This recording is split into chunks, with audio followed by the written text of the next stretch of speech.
modern. Sebelum kita mulai pada siang hari ini, izinkan saya menyampaikan beberapa tata tertib yang perlu dipatuhi oleh seluruh peserta demi kelancaran dan kenyamanan bersama. Yang pertama, harap matikan mikrofon saat tidak berbicara untuk menghindari kebisingan. Yang kedua, mohon menyalakan kamera untuk meningkatkan interaksi dan mendukung pencatatan presensi. Yang ketiga, gunakanlah fitur chat untuk pertanyaan atau komentar dan raise hand sebelum berbicara pada sesi tanya jawab. Yang keempat, sampaikan pendapat atau pertanyaan dengan sopan dan jelas. Yang kelima, hormati narasumber dan peserta lain, hindari gangguan selama acara berlangsung. Dan yang terakhir, mohon berikan umpan balik konstruktif setelah acara berakhir dengan mengikuti tata tertib dengan lancar dan bermanfaat bagi semua peserta. Selain itu, saya juga akan menjelaskan teknik untuk meningkatkan pemahaman kita tentang berbagai hak yang dimiliki oleh perempuan, termasuk tantangan yang dihadapi dalam mencapai kesetaraan gender. Tujuan yang kedua, untuk meningkatkan kesadaran masyarakat terhadap isu-isu kesetaraan gender. Tujuan yang ketiga, untuk membuka ruang diskusi dan menyatukan pandangan sehingga kita ada perlindungan hak asasi manusia, khususnya bagi penyandang disabilitas. Dengan tujuan tersebut, kami berharap webinar ini dapat menjadi wadah yang bermanfaat untuk saling berbagi wawasan dan pengalaman. Sambutan yang pertama akan disampaikan oleh Ketua Umum Formaputet yang akan diwakilkan oleh Kajuan Sahata Sidabutan. Kepada Kajuan, kami persilahkan. Ya, terima kasih. Apakah suara saya kedengaran, Pak Moderator?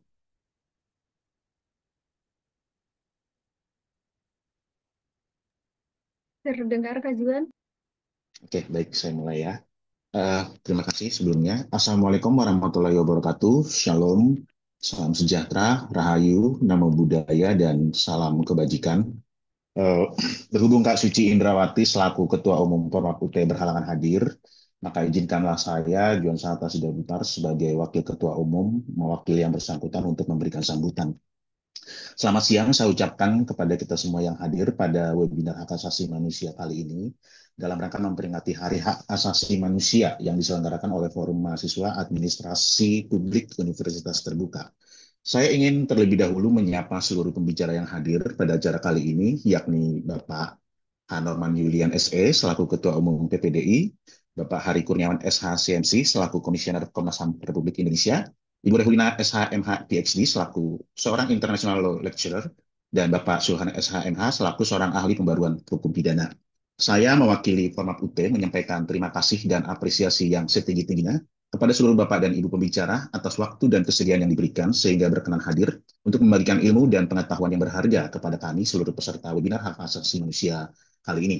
Kepada seluruh peserta yang telah hadir, saya juga menyampaikan terima kasih yang sebesar-besarnya telah menyempatkan diri untuk hadir dan berkenan mengikuti acara webinar ini.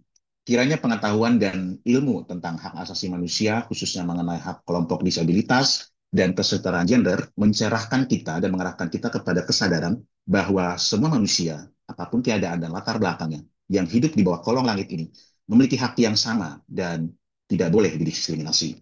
Selanjutnya saya juga ingin mengapresiasi dan berterima kasih kepada seluruh tim panitia yang sudah bekerja keras untuk mempersiapkan dan menyelenggarakan acara webinar ini.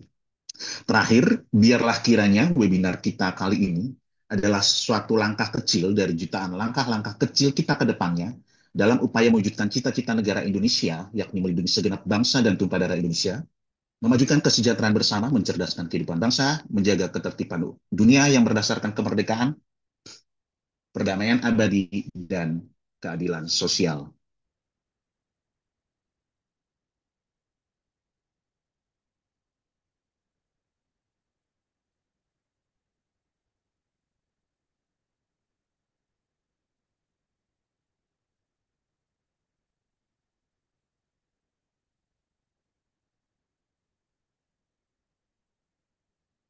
Halo, apakah ini ada error?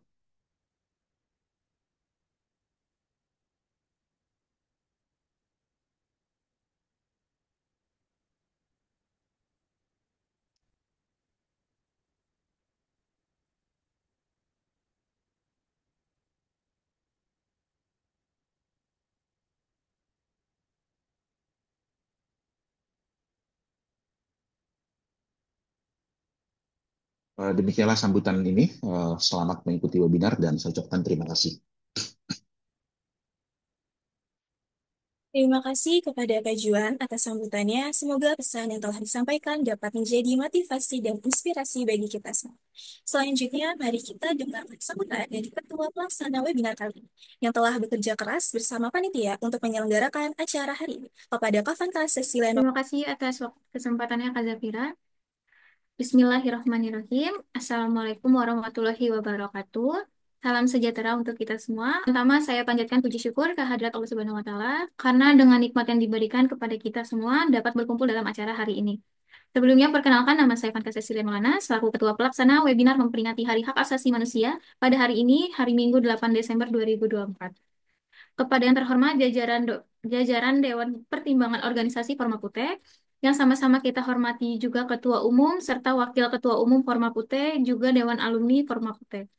Tidak lupa saya sampaikan terima kasih juga bersama teman-teman kita dapat bekerja keras juga demi berjalannya acara. Dan saya juga berterima kasih kepada rekan-rekan media partner serta narasumber kita pada hari ini.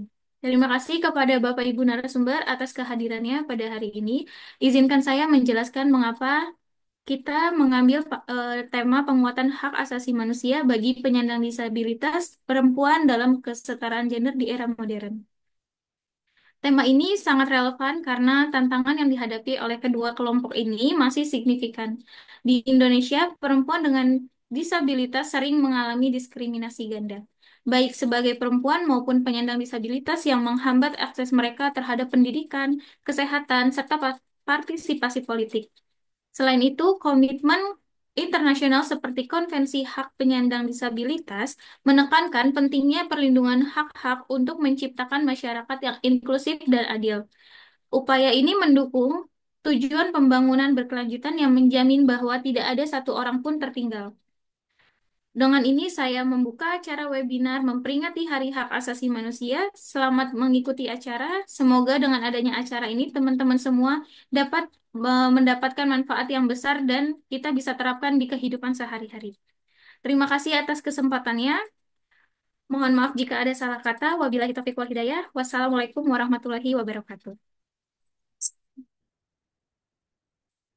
Terima kasih kepada Kak Fanta atas sambutannya. Semoga arahan yang diberikan dapat menjadi panduan kita dalam menjalankan kegiatan hari ini dengan baik dan lancar.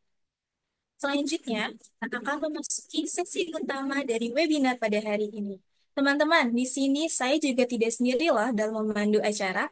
Saya ditemani oleh moderator kita yang cantik dan manis, yaitu Nadia Jessica, yang akan memandu jalannya diskusi seru dengan para narasumber kita yang hebat. Halo Kak Dian, apa kabar? Bagaimana? Apa sudah siap untuk memandu diskusi kita pada hari ini? Baik, terima kasih Kak Zafira. Di sini, halo juga. Di sini kabar aku baik dan juga sehat. Kebetulan kayaknya teman-teman peserta dan juga para narasumber sudah siap banget nih udah untuk melanjutkan diskusi kita siang hari ini. Oke, karena kajian sudah siap dan saya yakin para peserta juga sudah sangat tidak sabar untuk mendengarkan diskusi yang menarik dari para narasumber kita. Maka tanpa berlama-lama lagi, saya serahkan acara ini kepada Kadian untuk memandu jalannya sesi utama. Kepada Kadian, kami persilakan. Baik, sekali lagi terima kasih Kak Zafira. Oke, selamat siang Bapak, Ibu, dan teman-teman peserta webinar yang saya hormati. Perkenalkan, saya Dian Justika sebagai moderator yang akan memandu diskusi para narasumber di siang hari ini. Sebelumnya, saya ingin mengucapkan terima kasih atas partisipasi rekan-rekan semua. Webinar ini adalah wujud nyata komitmen kita dalam mendukung penguatan hak asasi manusia, khususnya bagi penyandang disabilitas dan perempuan dalam kesetaraan gender. Dalam diskusi hari ini, kita akan bahas dua pertanyaan utama yang akan dijawab oleh para narasumber kita. Setiap narasumber akan menjawab selama 5 menit. Setelah diskusi ini berakhir, kita akan masuk pada sesi tanya-jawab. Teman-teman semua pasti sudah penasaran kan? Yuk, kita lihat terlebih dahulu profil para narasumber kita yang luar biasa saat ini. Operator, boleh tolong ditampilkan?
Baik, itulah tadi profil narasumber kita siang hari ini. Luar biasa sekali ya teman-teman pengalaman narasumber kita pada diskusi ini. Gimana kalau kita mulai saja kalau begitu? Oke, sebelumnya untuk teman-teman dimohon untuk on cam ya, agar kita bisa lebih lebih lancar untuk menjalankan pada diskusi ini.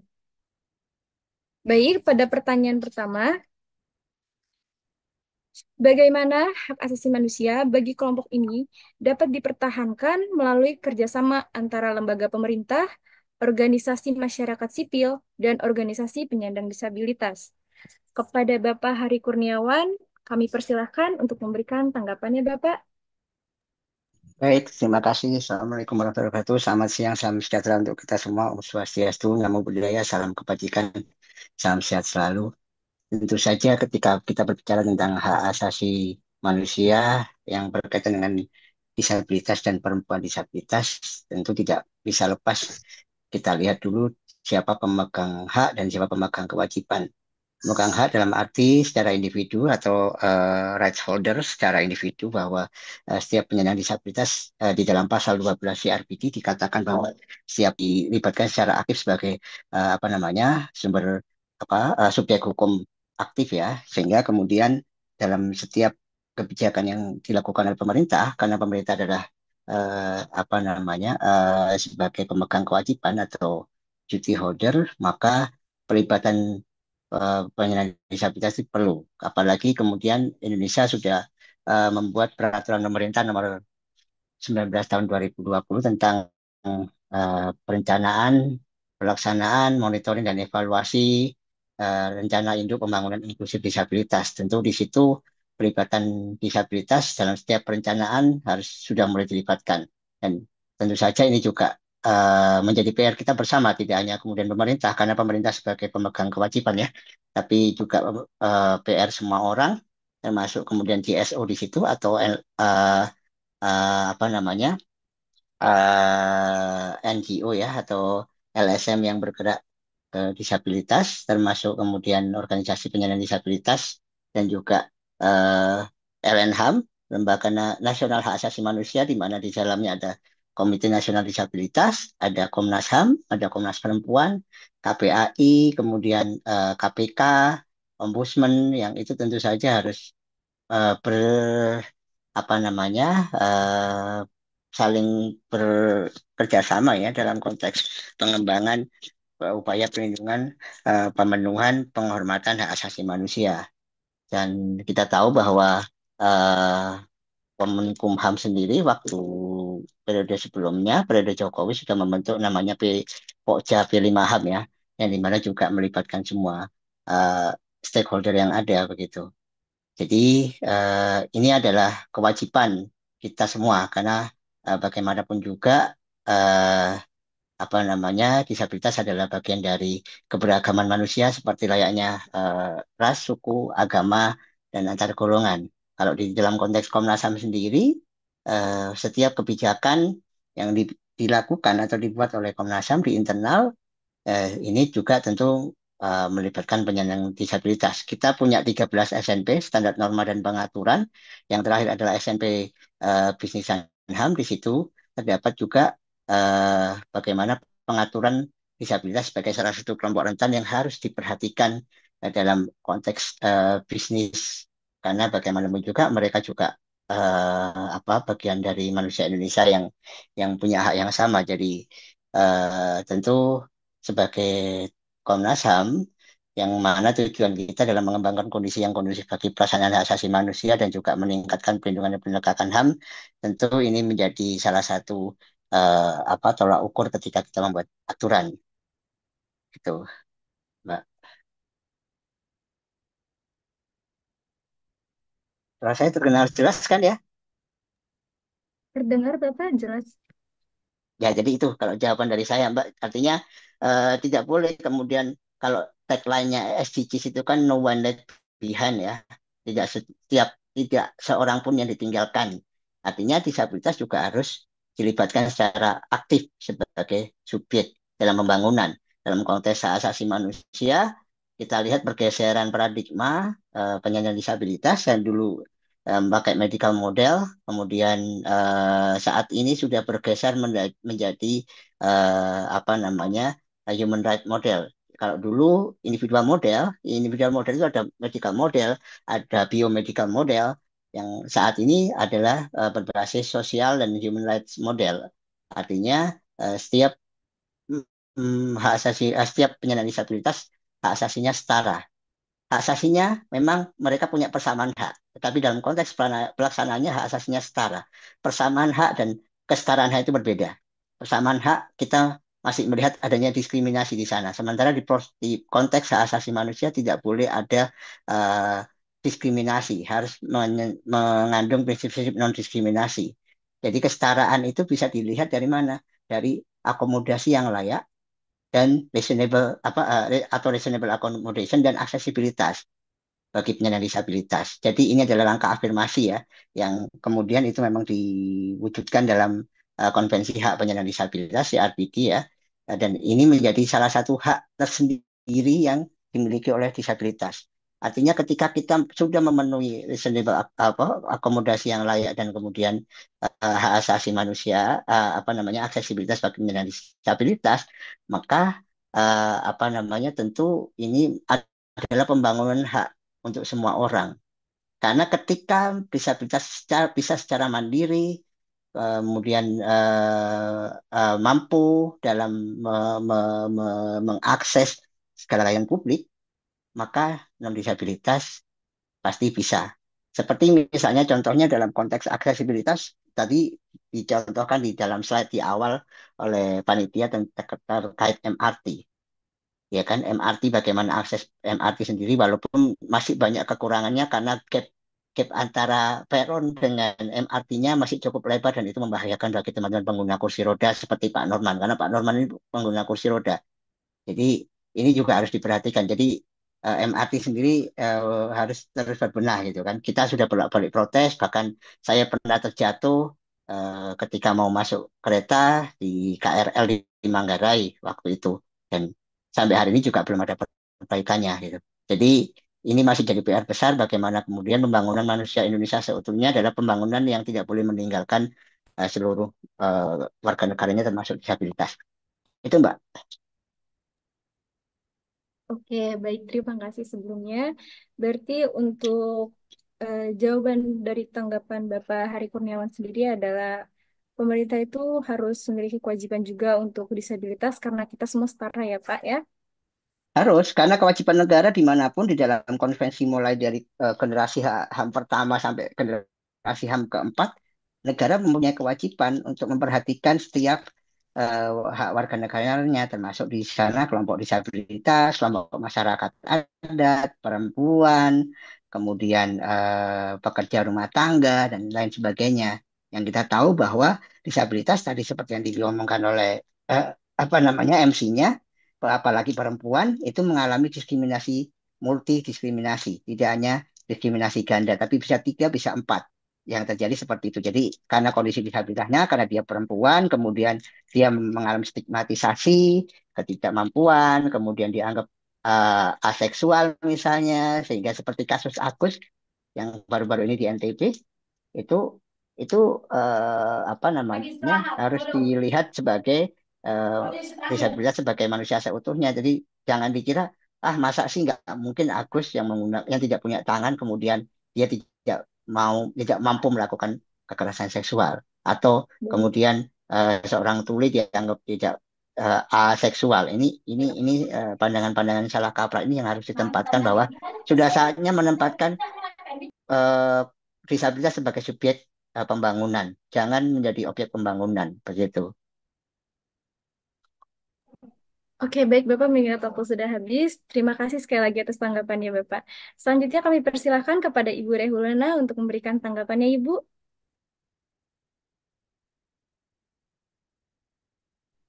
Salam, selamat pagi. Selamat siang. Saya posisi masih di Hungari sekarang, jadi masih pagi di sini. Oke, berdasarkan pertanyaan yang disampaikan oleh Mbak Moderator, yang saya sepenuhnya sangat setuju dengan apa yang disampaikan oleh Pak Hari Kurniawan ya. Dan apa yang kalau kita misalnya berbicara HAM, memang yang faktor utama itu adalah negara. Jadi bagaimana, pertanyaannya adalah bagaimana hak asasi manusia itu dapat dipertahankan? Yang pertama ya memang negara. Kenapa negara menjadi penting? Karena negara pemilik warga negara. Jadi kita ini miliknya negara. Karena negara itu sebagai pemilik kita itu harus melindungi kita. Jadi yang aktor utama adalah negara. Nah, jadi gimana nih caranya negara ini gimana melewati apa gitu. Nah, kalau kalau lewat apa? Oh, oke, sorry. Eh, yang pertama negara harus menerapkan eh, perlindungan hak asasi manusia itu dalam peraturan perundang-undangan yang ada. Itu yang pertama. Di mana sebenarnya Indonesia tadi sempat Pak Hari juga sampaikan beberapa peraturan yang Indonesia sudah punya dalam perlindungan hak asasi manusia, atau kita tahu ada undang-undang besar dalam hak asasi manusia yaitu Undang-Undang Nomor 39 tahun 99. Nah, itu mencakup semua baik secara umum ya, hak asasi secara umum.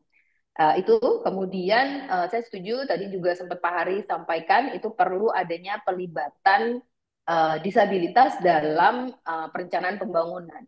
Kalau kita baca sejarah pembentukan konvensi hak asasi manusia disabilitas, itu hampir semuanya itu adalah perumusnya itu adalah hampir semuanya penyandang disabilitas. Jadi mereka tahu apa yang menjadi kebutuhan mereka.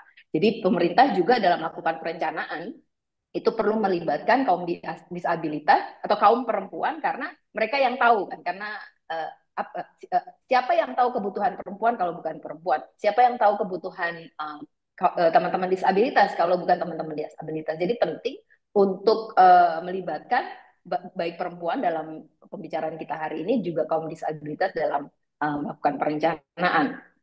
Uh, kemudian uh, uh, apa namanya ya, negara juga perlu mempertimbangkan kebutuhan fisik. Tadi Pak Hari sempat mencontohkan kalau di Indonesia itu akses terhadap jalan terhadap pengguna apa disabilitas itu kurang bagus. Di sini di Hungari itu jalan itu teman-teman disabilitas jalan sendiri gitu, terus kemudian nanti kalau mau naik bisnya tuh dibuka, ada jalan yang disiapkan untuk mereka. Jadi kita mau ke mall, kemana-mana itu akses buat disabilitas itu ada. Kemudian pejalan kaki juga, misalnya untuk saya lupa apa istilah baiknya itu ya.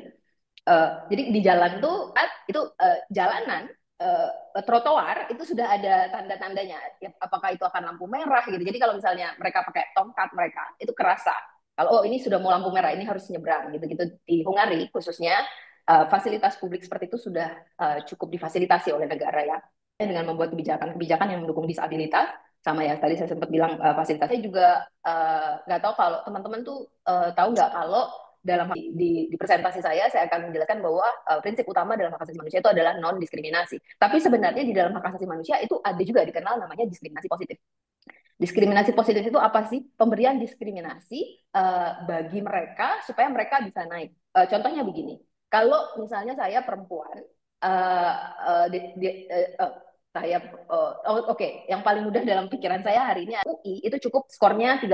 Tapi teman-teman di Papua, skor itu yang disebut dengan diskriminasi. Dibuat diskriminasi positif supaya nantinya kita akan punya level yang sama. Jadi perlu ada diskriminasi positif. Diskriminasi positif gimana? Jadi perlu nih ada kebijakan-kebijakan di sekolah misalnya 10% dari penerimaan itu harus disabilitas. Gitu contohnya. Nah, yang udah diterapkan di Indonesia adalah diskriminasi positif yang salah satu diterapkan di Indonesia adalah 30% calon DPR itu harus perempuan. Jadi 30% itu harus. Jadi kalau misalnya ada 10, 3 calon itu harus perempuan. Tapi sayangnya memang baru calon ya, belum harus jadi anggota dewan itu 30% harus perempuan, enggak. Baru calon. Tapi itu yang disebut dengan, itu salah satu contoh diskriminasi positif. Ya, saya rasa itu dulu yang bisa saya share. Terima kasih. Oke, baik. Terima kasih, Ibu Rehlina.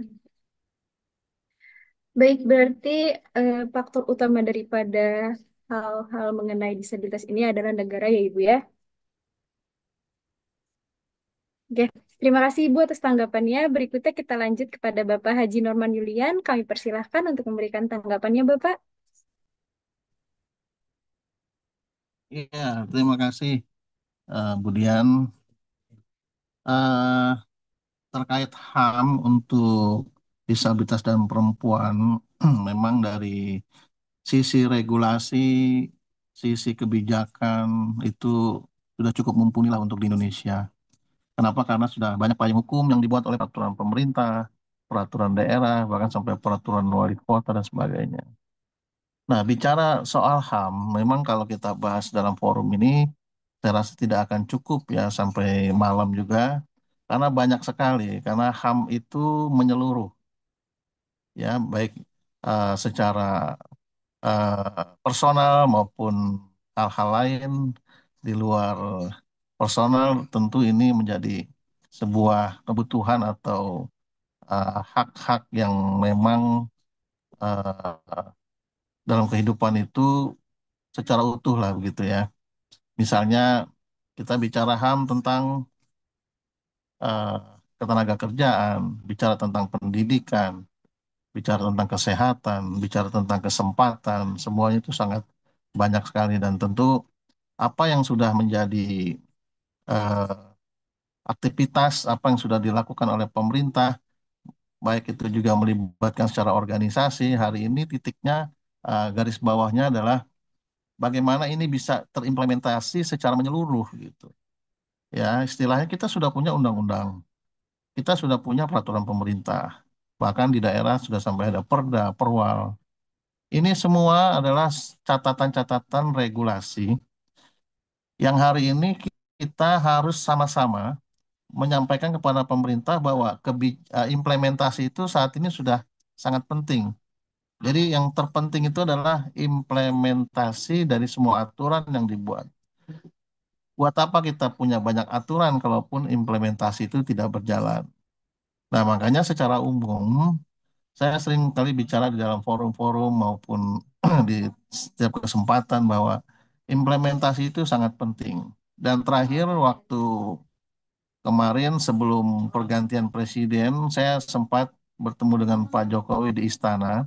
Saya menyampaikan kepada beliau bahwa apa yang sudah dilakukan Pak Jokowi 10 tahun terakhir itu sudah bagus. Dan mohon agar Bapak bisa menyampaikan kepada pemerintahan yang baru, Pak Prabowo, agar apa yang sudah dilakukan yang baik ini bisa diteruskan dan bahkan implementasinya bisa lebih dimaksimalkan. Nah, implementasi-implementasi inilah yang menjadi kerja-kerja kita. Saya selaku organisasi disabilitas terus menggaungkan kepada teman-teman di daerah, terus menggaungkan kepada semua kawan-kawan secara personal maupun kelembagaan, baik itu pemerintah, kementerian, semuanya bahwa implementasi ini menjadi fokus kita. Nah, saya berharap teman-teman juga dari kampus bisa membantu untuk terus mengimplementasikan semua kebijakan-kebijakan yang menyangkut tentang disabilitas. Bayangkan kita lihat hari ini ketika regulasi itu sudah ada, kemudian juga semuanya saya juga melihat pemerintah sudah mulai bergegas, berberes-beres untuk bisa menjadikan isu disabilitas ini menjadi isu prioritas.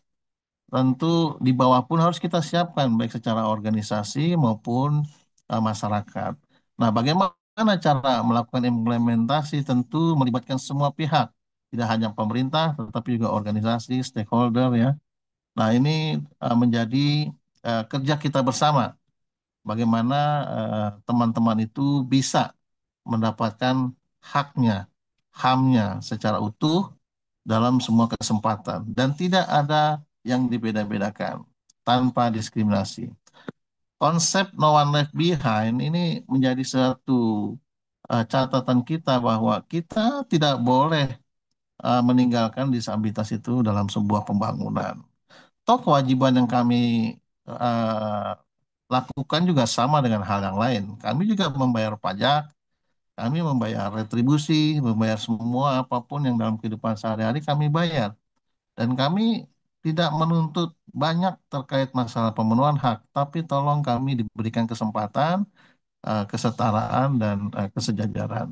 Nah, ini yang menjadi kondisi dan kita lihat hari ini kondisi di tanah air itu seperti itu maksudnya. Ya, nah itu Mbak Dian. Jadi yang terpenting saat ini adalah bagaimana kita bisa mengimplementasikan semua regulasi ini dan memaksimalkan semua komponen-komponen bangsa. Begitu Mbak Dian. Baik, terima kasih Bapak Haji Nurmanian. Berarti untuk hal terpenting dalam kesetaraan ini adalah implementasi ya Pak, untuk apa kita punya aturan tapi tidak bisa diimplementasikan ya. Begitu bukan? Betul, betul. Dan saya rasa saat ini pemerintahan yang baru sangat merespon kok. Di beberapa kesempatan juga kemarin saya diundang dalam kementerian, badan-badan pemerintah ya untuk mereka memahami tentang aksesibilitas. Apa sih aksesibilitas?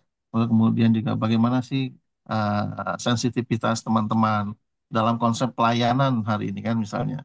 Nah, mereka juga ingin tahu gitu. Jadi bisa saja regulasi ini belum dilaksanakan karena mereka tidak paham atau belum tersosialisasikan informasinya ke mereka gitu. Misalnya ke Oke, BUMN kan di Undang-Undang Nomor 8 2016 itu kan 2%. Bisa saja mereka tidak tahu kan gitu. Bukan mereka tidak mau menerima kan gitu kan lalu yang swasta juga masih banyak 1% itu juga belum tentu perusahaan-perusahaan itu tahu tentang kriteria dan bagaimana penempatan tenaga kerja teman-teman disabilitas dan juga mungkin saja karena ketidaktahuan mereka mereka menganggap bahwa wah ini kalau saya menerima tenaga kerja disabilitas akan menyulitkan akan merepotkan saya harus siapkan aksesibilitas saya harus siapkan juru bahasa isyarat saya harus siapkan hal-hal yang lainnya itu. Padahal kalau mereka paham itu sebenarnya sederhana dan kelebihan tenaga kerja disabilitas itu seperti yang sudah kita lakukan di beberapa tempat kita lakukan apa namanya itu kajian itu ternyata secara produksi lebih lebih bagus hasil mereka, lebih banyak hasil yang mereka dapatkan timbang yang non disabilitas. Beri contoh oke, baik. misalnya, seorang disabilitas itu kan kalau sudah bekerja malas dia keluar-keluar ya kan, bolak-balik ke depan ke kantin ya atau merokok bagi perokok, ngopi. Jadi mereka lebih fokus kepada pekerjaan.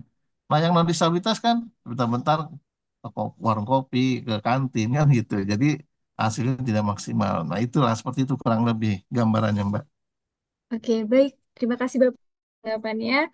Selanjutnya kepada Bapak Robi Zulhan, kami persilahkan untuk memberikan tanggapannya Bapak. Ya, terima kasih Mbak Dian. Apakah suara saya terdengar? Baik, terdengar jelas sekali Bapak. Ya, saya ucapkan selamat siang semua teman-teman, rekan-rekan dan juga senior-senior, Pak Hari Kurniawan, Pak Rehulina, Bu Rehlina dan juga Pak Norman Yulian dan juga teman-teman semua yang sudah bergabung. Sebelumnya saya ucapkan selamat menyambut Hari Hak Asasi Manusia, selamat Hak Asasi Manusia. Satu hal kesempatan yang membuat saya bangga, ternyata di zaman sekarang ini masih ada satu komunitas atau organisasi yang masih respect untuk membicarakan tentang hak asasi manusia.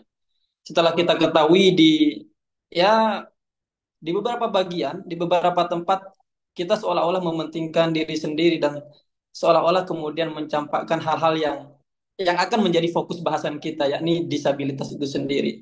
Dan mengenai pertanyaan yang disampaikan oleh Mbak Dian terhadap kami para narasumber, saya hanya ingin melengkapi dari beberapa pernyataan tiga narasumber sebelumnya karena saya anggap uh, sudah kompleks dan jelas bahwa hal-hal kendala yang seperti disampaikan oleh Pak Ari Kurniawan, bagaimana kemudian kebutuhan fasilitas dan lain sebagainya, yakni rencana kebutuhan melibatkan kaum disabilitas di dalamnya, yang barangkali saya juga ingin menambahkan bahwa poin penting juga keterlibatan kaum disabilitas dalam pembuatan formulasi hukum, yakni aturan itu sendiri.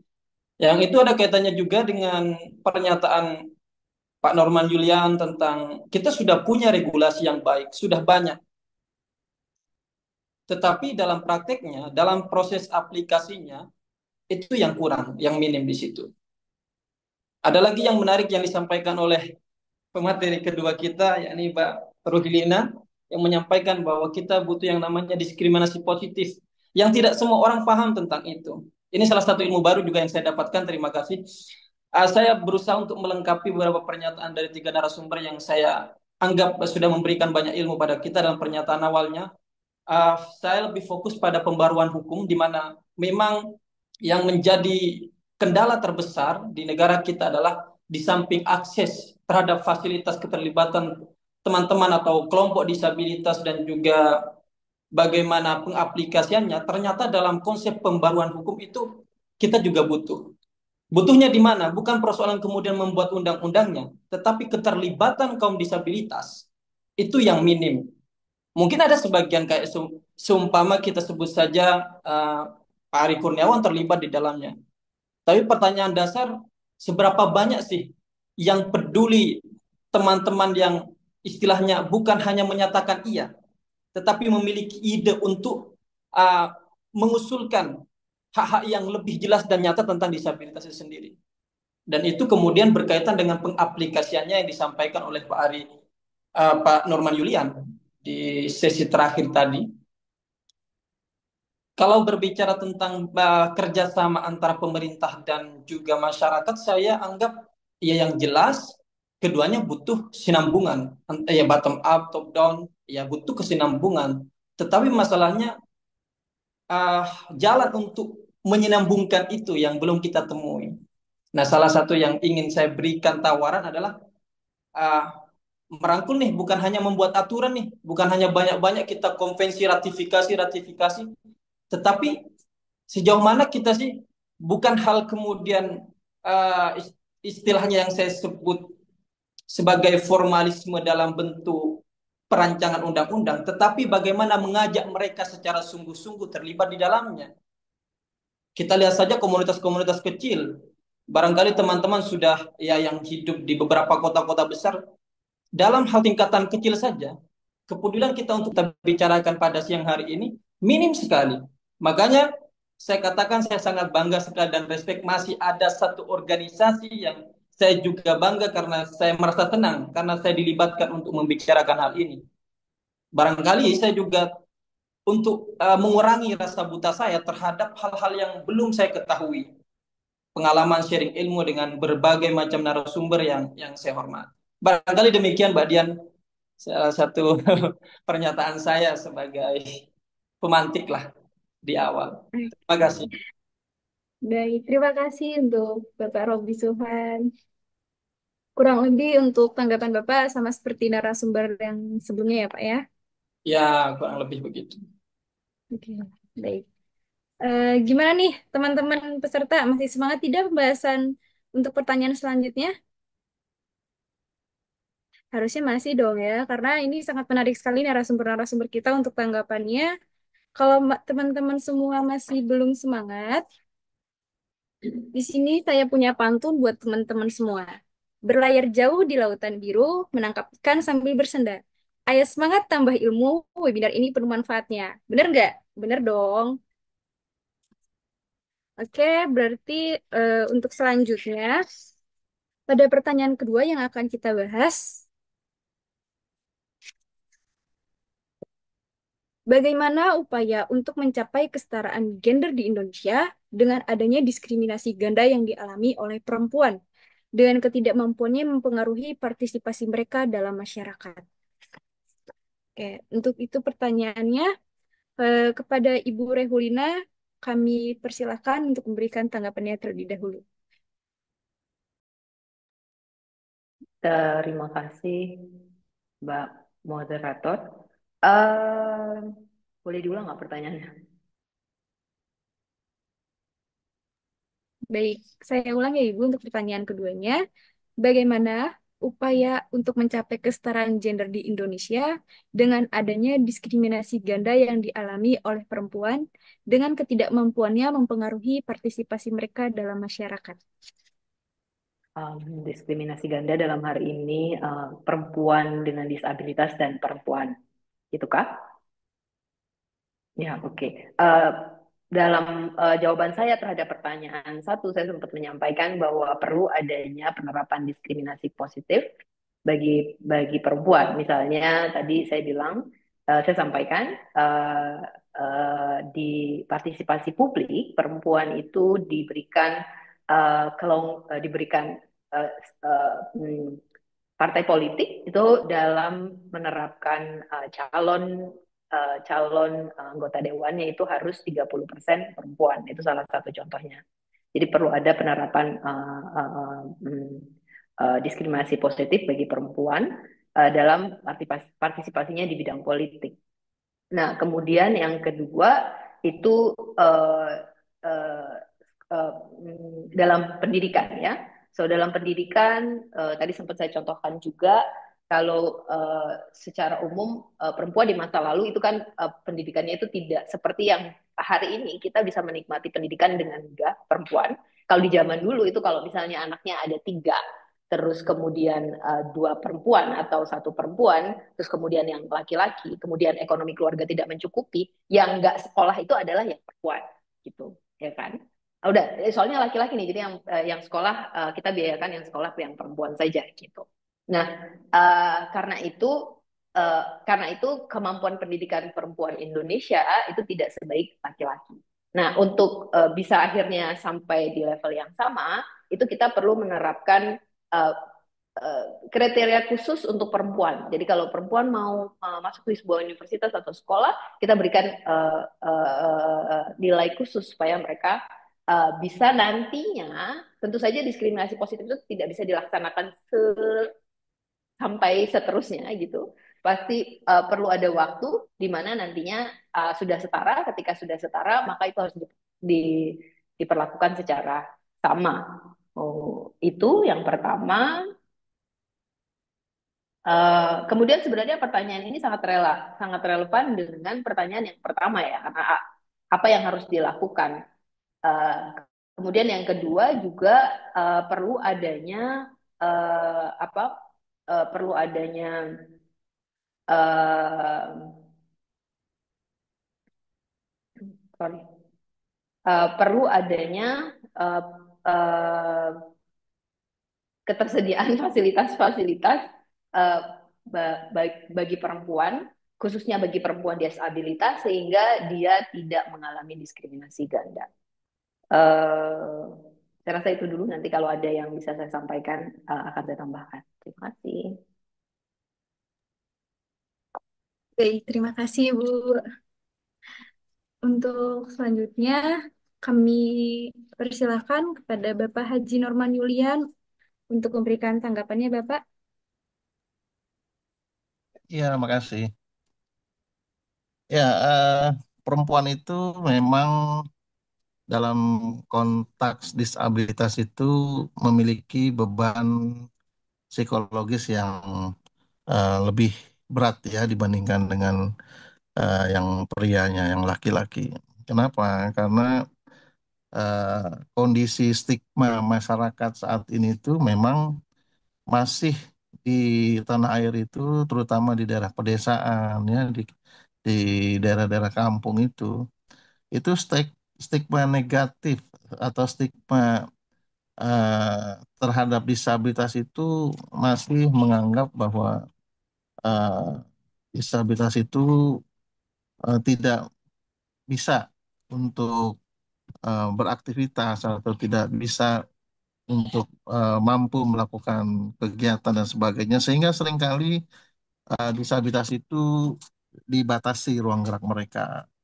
Seperti misalnya di dalam sebuah keluarga yang memiliki anak disabilitas atau keluarga disabilitas, seringkali dibatasi pergaulan mereka untuk bisa bersosialisasi dengan tetangga, masyarakat, ataupun lingkungannya. Dengan alasan katanya nanti kamu akan diejek, diolok-olok oleh lingkungan, oleh masyarakat. Sehingga alasan itu membuat keluarga membatasi. Nah, ini yang menjadi apa namanya itu cara yang salah dalam apa namanya mendampingi keluarga yang disabilitas. Nah, ini hal-hal semacam ini menjadi PR kita bersama, apalagi perempuan ya. Perempuan itu sudah, istilah kita yang laki-laki aja kadang-kadang sudah disabilitas, terus malu ya kan. Tapi ini apalagi perempuan gitu. perempuan itu memiliki beban psikologis yang 2 kali lipat dari sisi kewanitaannya, ya kan perasaannya lebih halus, lebih peka gitu kan dibandingkan dengan laki-laki. Tentu mereka mindernya berkali berlipat-lipat ya. Contoh misalnya ketika mereka berjalan di lingkungan masyarakat, itu perhatian masyarakat itu akan 2 kali lipat menurut tanggapan disabilitas yang perempuan itu seolah-olah meremehkan atau mengecilkan dia. Nah, ini yang kondisi saat ini yang banyak terjadi di daerah-daerah. Oleh sebab itu, makanya peran keluarga itu sangat penting sekali menentukan eh, berhasil tidaknya secara psikologis maupun secara kemampuan, skill, ataupun prestasi kepada disabilitas itu awalnya dari keluarga. Banyak kita lihat contoh-contoh perempuan yang disabilitas dia berhasil karena peran keluarganya. Contoh ya kita lihat sekarang ini seperti kemarin viral Putri Aryani. Putri Aryani ini seorang wanita perempuan tunanetra yang karena keluarganya ini mensupport, maka dia berhasil menjadi seorang talent gitu kan. Nah, tetapi kalau keluarga itu hanya membatasi, kemudian menakut-nakuti untuk tidak keluar, tidak bereksplor tentang skill mereka, kemampuan mereka, menjadi sosok mandiri, ini akan sulit sekali. Nah, kalau keluarga itu bisa mendampingi, bahkan terus membina dan membuat si disabilitas ini memiliki kepercayaan yang luar biasa, maka dia akan berhasil. Tidak hanya contoh Putri Arani, banyak contoh-contoh disabilitas yang berhasil berawal dari keluarga. Ya, kita mungkin pernah juga mendengar Habibie Hapsah ya kan, seorang disabilitas kursi roda yang sejak kecil itu ibunya benar-benar memperhatikan dia. Bahkan skillnya itu di apa namanya itu terus dibantu oleh ibunya, didukung gitu ya untuk bisa lebih maju, lebih profesional dan alhamdulillah sekarang dia menjadi tenaga IT yang profesional dan bayarannya cukup mahal. Nah, itu dilakukan oleh ibunya, dia dengan menjual mobilnya untuk membiayai kursusnya sebesar 40 juta, dia latihan khususnya di Singapura itu ya, dan sekarang luar biasa. Nah, contoh-contoh seperti ini yang bisa yang bagus untuk diduplikasi oleh keluarga dan masyarakat.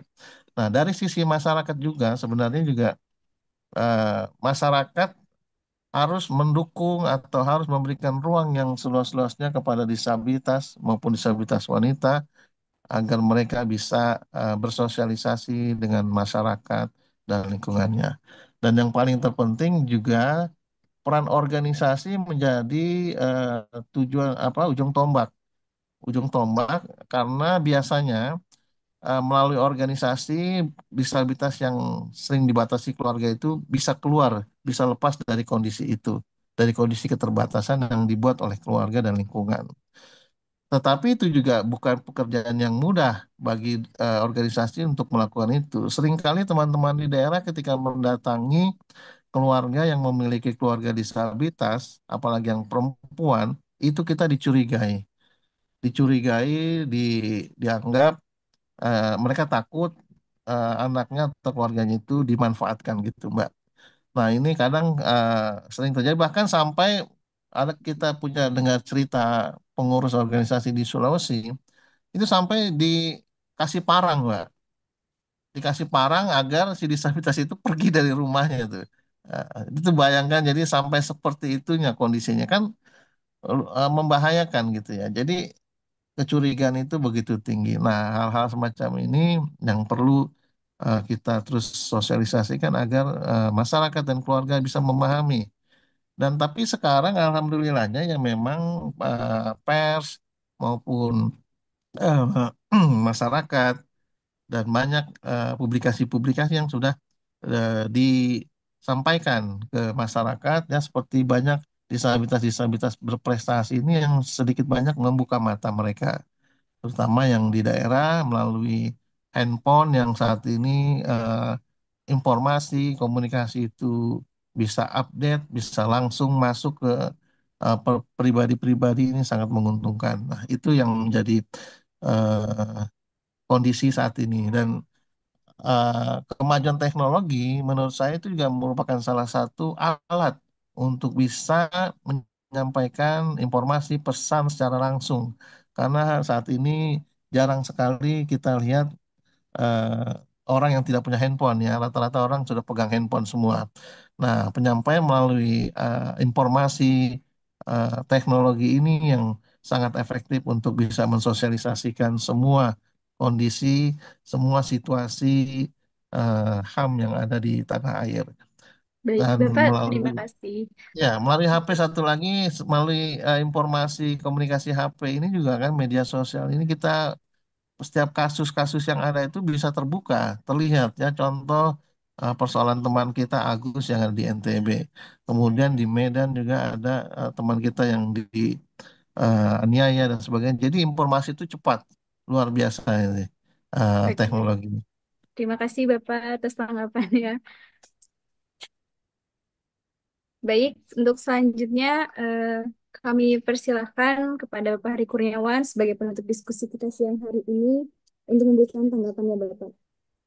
Baik, hmm, perempuan ya. Saya lebih suka menggunakan kata perempuan daripada kata wanita. Karena kalau wanita itu diskriminatifnya kelihatan banget. Wani ditoto kalau dalam bahasa Jawa kan. Jadi dia siap ditata. Artinya dia hanya sebagai objek.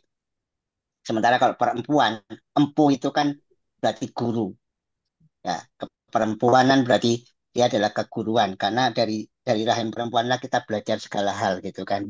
Ketika kita lihat lahir, siapa yang pertama kali memberikan pelajaran hidup ke kita adalah eh, perempuan atau ibu kita. Nah, dalam konteks itu, maka tadi dalam konteks kesetaraan, maka di dalam turunan dari kesetaraan itu adalah diskriminasi positif yang tadi disampaikan oleh Mbak Rehulina ya. Diskriminasi positif inilah yang kemudian memang harus dilakukan kepada perempuan. Kita mengalami kemunduran terus terang. Kalau dalam kacamata Komnas HAM ya, dalam konteks kepemiluan misalnya, upaya 30% caleg perempuan yang saat ini yang dari temuan dari beberapa teman Komnas HAM di lapangan ketika pemilu dan pemilu kada itu eh, tidak lagi 30% gitu, bahkan nggak sampai 10% caleg-caleg perempuan itu. Dan ironisnya adalah yang paling apa yang dikatakan oleh Pak Nurman tadi bahwa perempuan disabilitas ini yang paling rentan sebenarnya dalam konteks apapun gitu. Dalam konteks misalnya industri ekstraktif pertambangan misalnya perempuan menjadi korban. Tetapi perempuan disabilitas lebih rentan lagi menjadi korban. Ketika kemudian terjadi bencana alam atau bencana yang diakibatkan oleh industri ekstraktif, mereka tidak bisa melakukan evakuasi secara mandiri. Ya kan? Itu kenyataannya. Banyak kemudian di beberapa catatan saya, kebetulan saya adalah praktisi kebencanaan juga sebelum di Komnas HAM. Ketika saya jadi relawan, banyak perempuan disabilitas yang ketika terjadi bencana alam baik itu tanah longsor, banjir, kemudian eh, apa tsunami, gempa, gunung meletus itu adalah perempuan disabilitas. Karena itu tadi di tingkat masyarakat kita masih beranggapan keluar apa perempuan atau disabilitas itu adalah aib. Ya, perempuan disabilitas ataupun disabilitas itu adalah aib keluarga yang harus ditutupi. Makanya ketika kita berbicara tentang data disabilitas, Pak Norman nanti bisa klarifikasi juga, tidak ada kepastian berapa sih data disabilitas di Indonesia sampai sejauh ini. Ketika saya bergerak ke penjanaan, bahkan eh, saya lihat di situ ada disabilitas, dia pakai krek, dia pakai kursi roda, dia sebagai disabilitas lama, dia nggak terdata sebagai disabilitas. Sehingga dalam konteks shelter dan sebagainya, mereka tertinggal begitu, bahkan diabaikan. Di dalam pemilu kemarin pilkada, misalnya saya turun di Sampang, saya nyoblos, saya lihat di situ ada disabilitas. Ketika saya tanya kepada KPPS-nya, tidak ada data disabilitas apapun. Padahal jelas-jelas saya lihat sendiri di depan mata saya ada disabilitas yang nyoblos pakai krek. Artinya memang kerentanan perempuan disabilitas lebih berat daripada kemudian perempuan itu secara ini ya umum gitu. Maka perlu kemudian dilakukan langkah-langkah afirmasi. Dan saya sepakat bahwa kemudian negara harus hadir dalam konteks ini, dalam konteks pembangunan inklusif gitu kan. Karena saat ini ketika ngomong inklusivitas berarti itu adalah memanusiakan manusia, termasuk kelompok perempuan dalam segala bidang, termasuk perempuan disabilitas. Kerentanan perempuan disabilitas di dalam, misalnya dalam konteks kekerasan seksual, itu lebih rentan. Banyak kasus-kasus penyandang disabilitas yang korbannya adalah perempuan disabilitas tidak dapat terselesaikan di mata hukum. Walaupun ngomong udah pembaruan hukum, ada KUHP yang baru. Kenyataannya ketika ketika kepolisian melakukan pemeriksaan terhadap perempuan disabilitas intelektual, dianggap keterangannya tidak sama. Saya sering mendampingi. Saya sering mendampingi karena saya dulu Direktur LBH Disabilitas dan juga pendiri LBH Disabilitas. Saya sering mendampingi korban. Bahkan mereka bilang nggak konsisten hari ini A, besok B. Mereka tidak punya treatment, mereka tidak tahu bagaimana menghandle kasus-kasus disabilitas karena tidak ada pengetahuan. Kemudian kasus-kasus itu tidak terselesaikan oleh keluarga. Kenapa? Karena tadi dianggap aib sehingga ya udah solusinya adalah diselesaikan secara kekeluargaan, dinikahkan. Tapi ujung-ujungnya apa? Setelah dinikahkan diceraikan sama si pelaku. Setelah pelaku dapat warisan dari keluarganya itu terjadi di Jawa Tengah dan Jogja. Banyak yang ditawari, udahlah kamu nikahin anakku, ini nggak kami proses secara hukum dan kamu dapat warisan A, B, C, D, E. Tanah lah inilah. Tapi kenyataannya kemudian ditinggal perempuan itu. Ini yang kemudian sangat menyedihkan ketika apa melihat potret perempuan disabilitas di Indonesia. Saat ini dari mulai pertengahan November sampai nanti eh, hari HAM, ini kan peringatan 16 hari kekerasan anti kekerasan terhadap perempuan. Nah, tapi kenyataannya sampai hari ini masih terjadi gitu. Dalam konteks apapun, dalam konteks ekonomi, perempuan ketika dia bisa mandiri selalu dicemooh. Mau pilihan misalnya child free tidak dihargai karena ah kamu nikah nggak punya keturunan lah itu kan pilihan dia. Itu hak perempuan, hak kesehatan reproduksi perempuan. Terserah perempuan mau punya anak, mau tidak punya anak, ya terserah perempuan. Karena yang tahu tubuhnya adalah perempuan itu sendiri. My body is my autonomy kan gitu. Artinya pembangunan-pembangunan inklusivitas, pembangunan-pembangunan yang berbasis pada hak perempuan di Indonesia juga masih menara gading gitu loh. Aturan banyak. Tadi Pak Norman cerita aturan banyak. Pembaruan hukum juga sudah. Tapi pada saat implementasi yang terjadi tidak ada, bukan tidak ada, kurang, bahkan kurang optimal. Ini yang kita lihat ya dari segi apapun. Makanya penting kemudian memajukan hak-hak eh, apa disabilitas dan juga hak perempuan begitu. Termasuk dalam konteks pekerja migran, berapa orang pekerja migran menghasilkan devisa? Remitansinya sudah gede. Misalnya di NTT dihasilkan dari perempuan pekerja migran remitansinya sampai 600 miliar. Tapi kemana semuanya? Sehingga ini yang menyebabkan mereka balik lagi jadi pekerja migran dan balik lagi menjadi korban tindak pidana perdagangan orang. Catatan kami sangat mengejutkan ketika melihat tindak pidana perdagangan orang di NTT yang kemudian memang apa namanya kita lihat tidak ada apapun yang dibangun untuk mengentaskan kemiskinan mereka. Padahal tidak semua pekerja migran di apa yang ada di dunia, maksudnya yang berasal dari Indonesia itu berhasil. Dalam konteks organisasi aja tidak kuat pekerja migran organisasinya gitu antara Baik, negara satu dengan negara yang lain gitu. Jadi baik. ya itulah tadi kalau kita berbicara tentang kompleksitas perempuan ya, perlindungan hak asasi manusia bagi perempuan itu sangat kompleks Mbak, terutama perempuan disabilitas. Kan bagaimana kemudian perempuan yang kemudian jadi pekerja migran dan dia kemudian menjadi disabilitas. Oke, baik. Sebelas Terima temuan kasih. kami di NTT tidak dilakukan apapun oleh pemerintah Baik, kabupaten kota gitu. baik. Terima kasih Bapak Hari Kurniawan atas tanggapannya. Kurang lebih untuk dari tangan Bapak, peran daripada kita sendiri sebagai masyarakat dan juga peran keluarga penting ya Pak ya. Oke. Peran keluarga dan peran masyarakat penting banget. Saya bisa seperti ini karena keluarga. Saya tidak mau menjatuhkan orang lain, tapi saya sendiri. Bagaimana orang Baik, tua saya saya menyadari bahwa saya disabilitas itu di kelas 5 SD, bayangkan.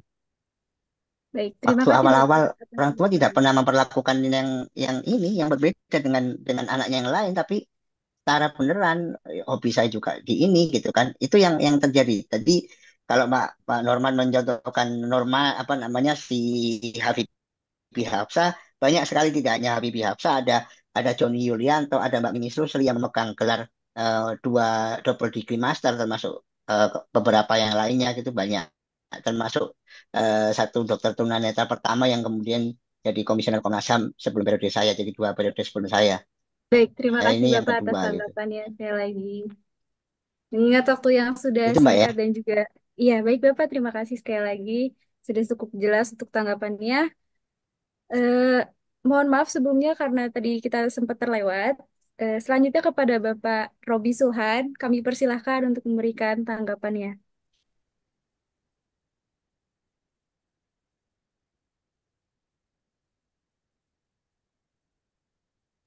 Oke, terima kasih.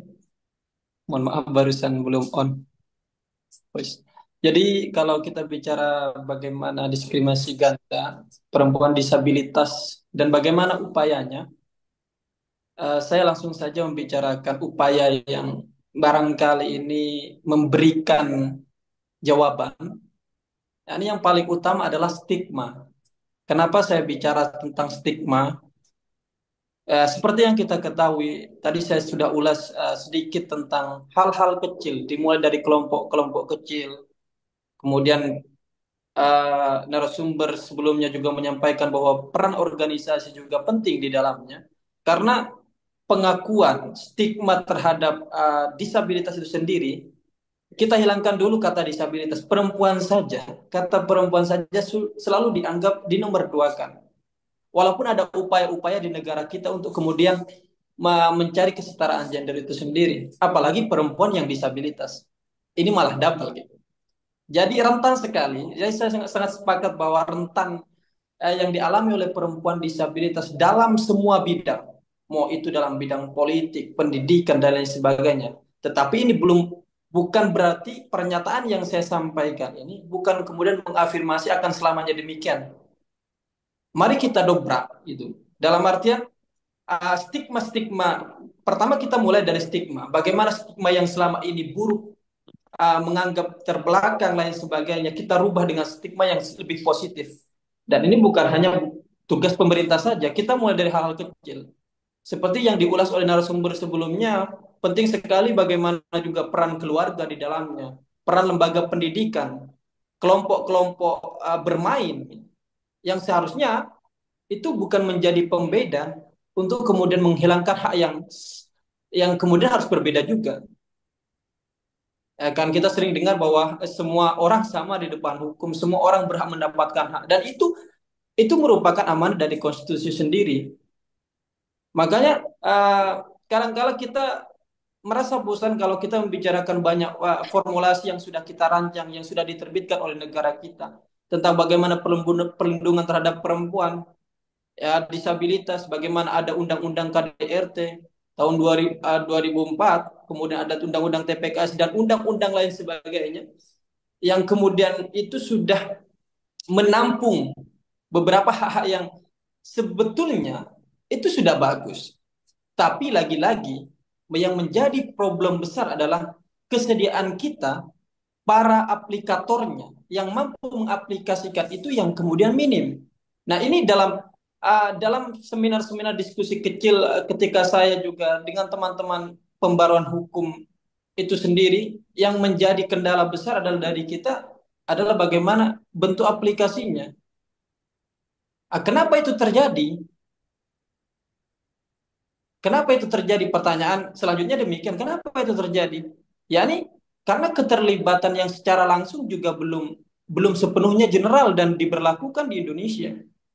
Yang saya maksudkan keterlibatan secara langsung, yakni hak-hak perempuan dalam bidang politik walaupun ada upaya 30% dalam calon legislatif tadi yang disampaikan. Tetapi seberapa banyak sih yang sudah terlibat yang secara benar-benar merancang khusus afirmasi, mengafirmasi, memberikan pokok inti keinginan pembaharuan hukum itu. Jadi ini menjadi kendala besar. Tetapi yang ingin saya tekankan lagi-lagi teman-teman, upaya yang harus kita lakukan adalah yang terpenting adalah bagaimana stigma itu, merubah stigma yang semula negatif menjadi positif. Tentu ini susah sekali dan ini hanya bisa dilakukan mungkin dengan cara-cara seperti halnya ada diskusi-diskusi seminar seperti ini, kemudian ada sosialisasi, kita juga turun mengingatkan karena di daerah-daerah yang saya anggap belum tersentuh pengetahuan hukum dan hak mereka itu justru banyak sekali kejadian-kejadian yang justru menyampingkan perempuan dan bahkan perempuan yang disabilitas. Baru-baru kemarin saya juga punya aduan dari salah satu ya teman karena saya sekarang lagi berada hidup di salah satu pulau di Karimun Jawa. Jadi ada teman yang ternyata dia mengalami kekerasan dalam rumah tangganya, namun dia kemudian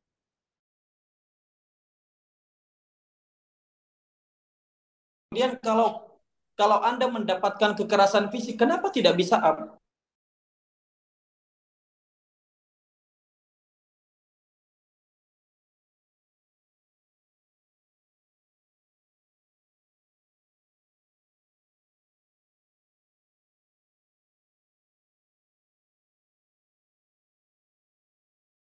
kemudian mengayomi teman-teman yang yang semula tidak memiliki hak yang sama, ya kita ayomi, kita berikan karena tidak semua orang yang mau terbuka. Kita juga tidak bisa menyebut bola mereka datang ke kita sebagai orang-orang yang barangkali tahu tentang proses-proses tentang hak-hak yang sama. Ya, itu yang membuat terkejut baru-baru ini.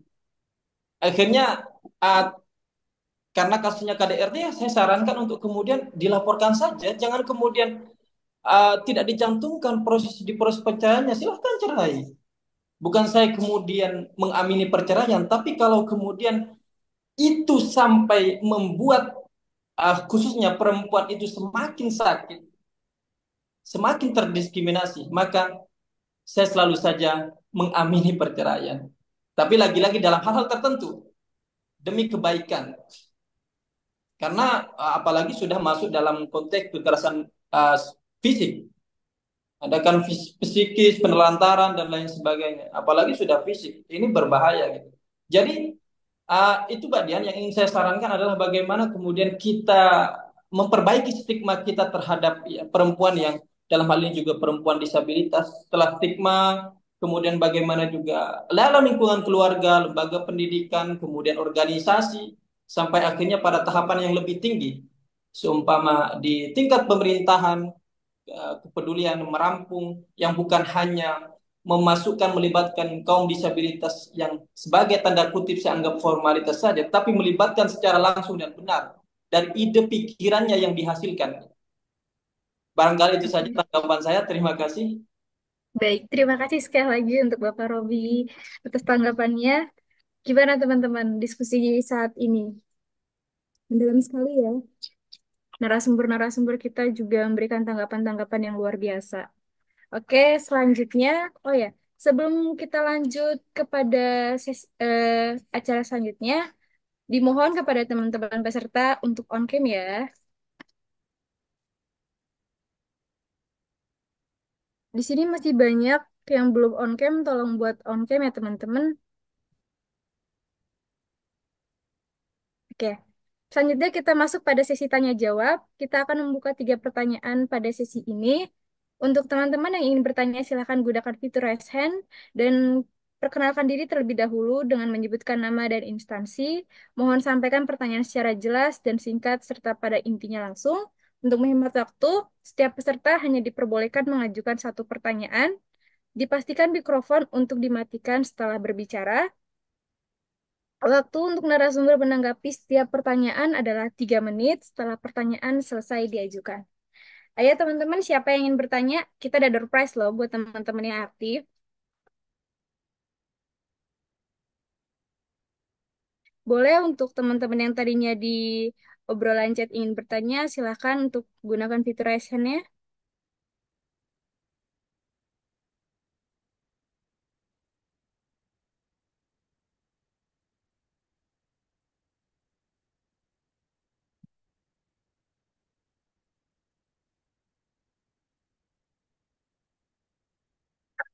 Baik, pada pertanyaan pertama kepada Kak Juan Sahata, ingin kami persilakan ingin bertanya kepada siapa, Kak?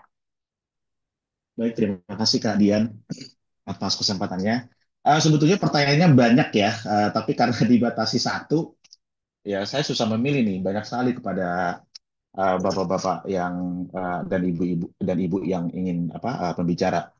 Sebenarnya kepada Pak Harip, Ibu Reholina, Pak Sulhan, dan Pak Norman. Tapi mungkin saya akan pilih ke Ibu Rehulina pertanyaannya. Oke, kepada Bu Rehulina begini Bu.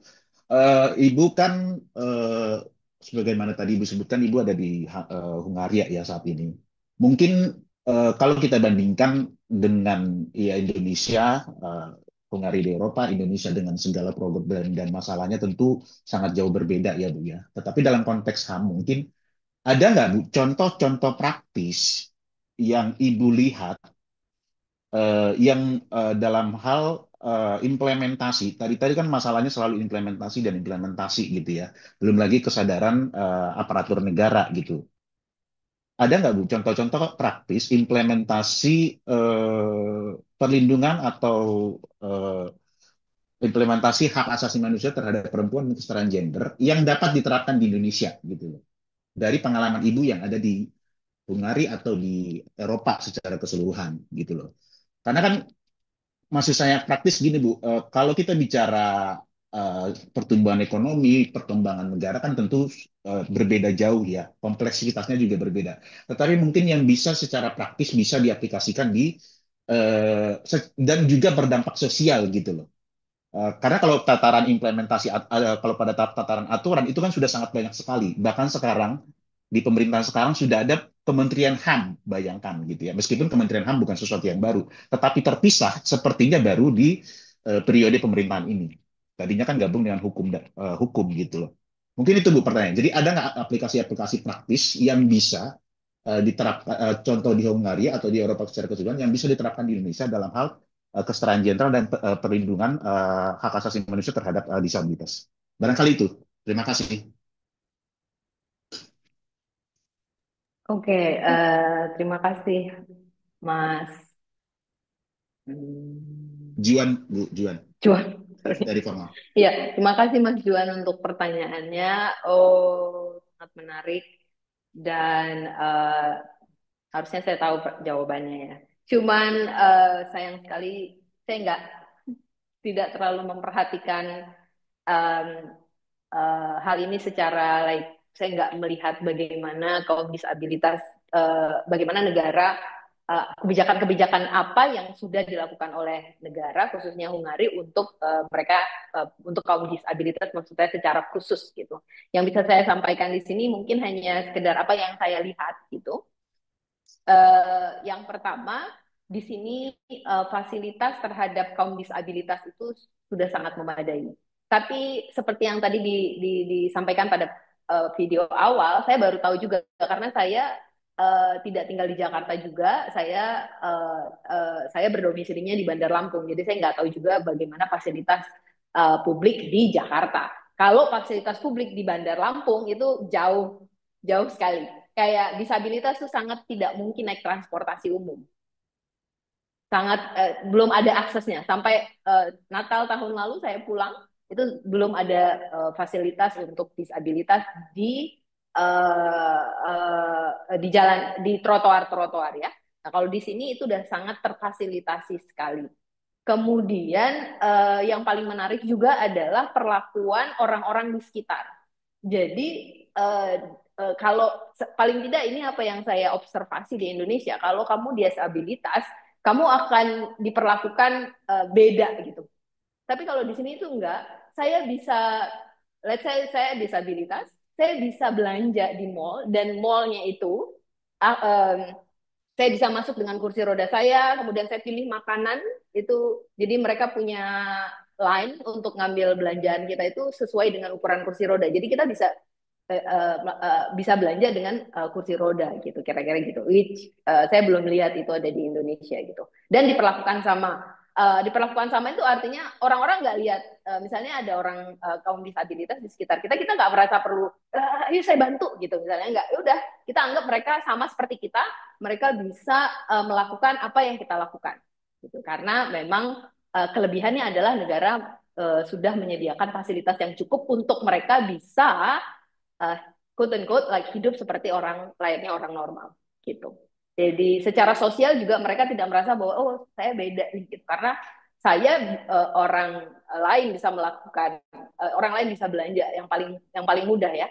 Orang lain bisa belanja sendiri, saya juga bisa belanja sendiri. Bahkan di sini untuk orang tua itu hal yang sama ya juga, uh, uh, ya maksudnya kaum disabilitas itu kan bisa bisa karena sejak dilahirkan, bisa juga karena bencana, bisa juga karena faktor usia dan segala sesuatunya. Bahkan di sini elderly people itu mereka bisa melakukan aktivitas mereka sendiri dengan aktivitas mereka sendiri dengan uh, ini maaf bahasa Inggris tidak menjadi lebih baik, bahasa Indonesia banyak yang lupa jadinya. Um, uh, uh, dengan independen tanpa bantuan dari orang lain, kira-kira gitu. Itu yang bisa saya lihat. Jadi apa sih yang bisa diterapkan di Indonesia adalah memastikan bahwa fasilitas fasilitas umum itu mendukung kaum disabilitas. Tadi sebenarnya Pak Hari sempat membicarakan soal uh, human rights dan bisnis, yang itu disertasi saya. Dan memang kita tahu bahwa negara yang punya kewajiban untuk Untuk menjadi aktor utama dalam penerapan aktor utama dalam hak asasi pengemban kewajiban utama dalam hak asasi manusia, tapi hari-hari ini ada aktor bisnis itu yang juga punya kewajiban terhadap hak asasi manusia, sehingga kebijakan-kebijakan perusahaan misalnya mereka dimintakan melalui mekanisme human rights and business itu mereka harus memberikan fasilitas yang cukup juga bagi kaum disabilitas. Jadi mereka dimintakan untuk menerima pegawai yang disabilitas gitu. Baik, mengingat waktu Itu mungkin sudah Pak. habis ya Ibu. Ya, makasih. Gitu Mas Juan. Baik, terima kasih Bu atas jawabannya. Oke, sudah cukup jelas untuk kajuan dengan tanggapan dari Ibu Hera Hulina. Sebenarnya masih banyak lagi, tapi karena waktu terbatas ya, kita dibatasi waktu. Sebenarnya diskusinya bisa panjang sih, tapi saya silakan ke yang selanjutnya aja. Oke. Baik, terima kasih sekali lagi kepada Ibu Rehulida atas tanggapannya. Selanjutnya buat teman-teman yang ingin bertanya boleh gunakan fitur raise hand ya.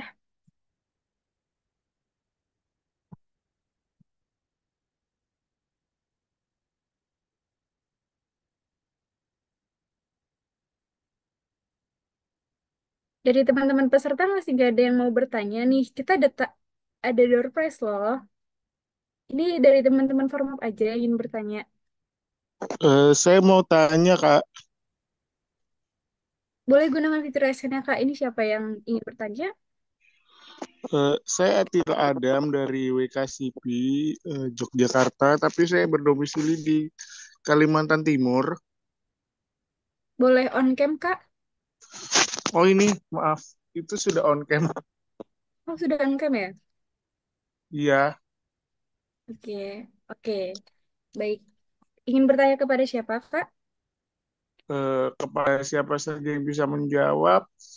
Apakah di masa depan akan ada eh, regulasi untuk tempat ibadah atau apa gitu untuk lebih memperhatikan anak-anak atau penyandang berkebutuhan khusus seperti kursi roda, karena di Kaltim sendiri yang masjidnya cukup untuk memadai untuk disabilitas cuma di Samarinda, di Islamic Center. Apakah ada pembangunan atau eh, regulasi yang mendukung untuk teman-teman tempat ibadah, maksudnya maaf ya, agak sedikit itu ada sedikit apa namanya regulasi untuk biar kita dipermudah ke fasilitas publiknya. Oke, baik. Terima kasih atas pertanyaannya, Kak Atila Adam. Saya persilahkan mungkin kepada Bapak Hari Kurniawan untuk memberikan tanggapan terkait pertanyaan dari Kak Atila. Ya, baik. Terkait regulasi sebenarnya dalam konteks Islam ya. Dalam konteks Islam, Muhammadiyah sudah punya fikih difabel, kemudian NU juga sudah punya fikih disabilitas. Dan beberapa masjid memang sudah mulai memperhatikan aksesibilitas. Kita contoh misalnya di UIN Sunan Kalijogo, Yogyakarta, bagaimana kemudian kursi roda bisa masuk dan akses di sana, bahkan ketika terjadinya ceramah atau khotbah, teman-teman tuli itu bisa menikmati khotbah karena ada juru bahasa isyarat di sana.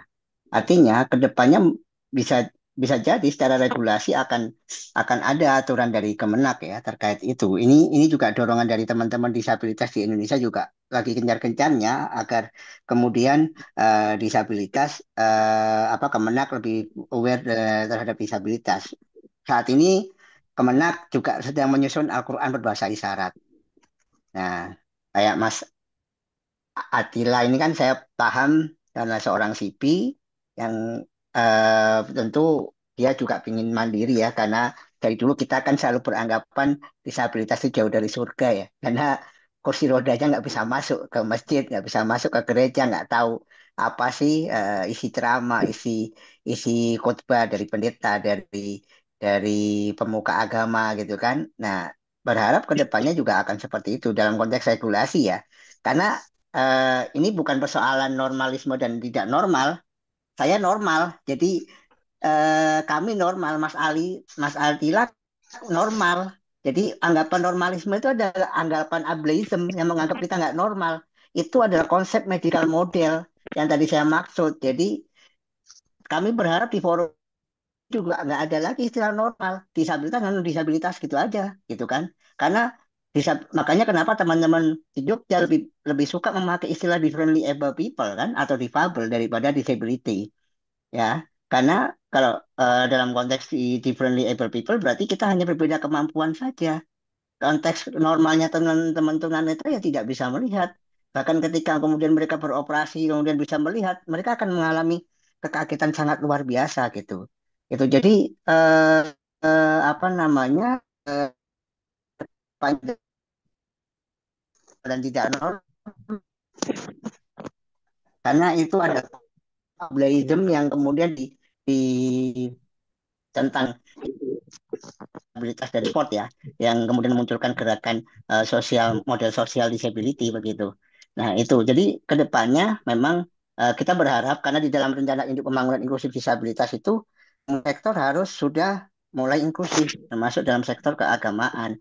Bahkan kemudian muncul fatwa-fatwa terkait hijab kabul tuli ya kan, disabilitas tuli. Bagaimana? Karena kan namanya ijab kabul itu kan harus diucapkan secara jelas. Sementara kalau tulis memakai bahasa isyarat, apakah itu bisa dianggap sah nikahnya secara agama, secara hukum? Nah, ini yang kemudian memunculkan wacana-wacana itu dan memang beberapa gerakan organisasi masyarakat ormas keagamaan yang besar itu sudah mulai memikirkan itu.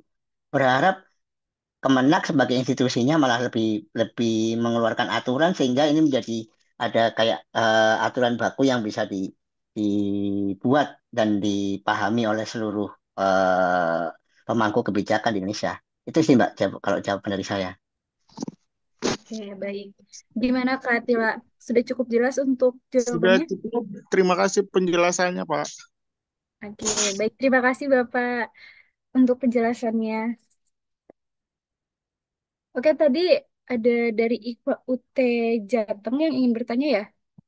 Boleh jika ingin bertanya, dipersilakan.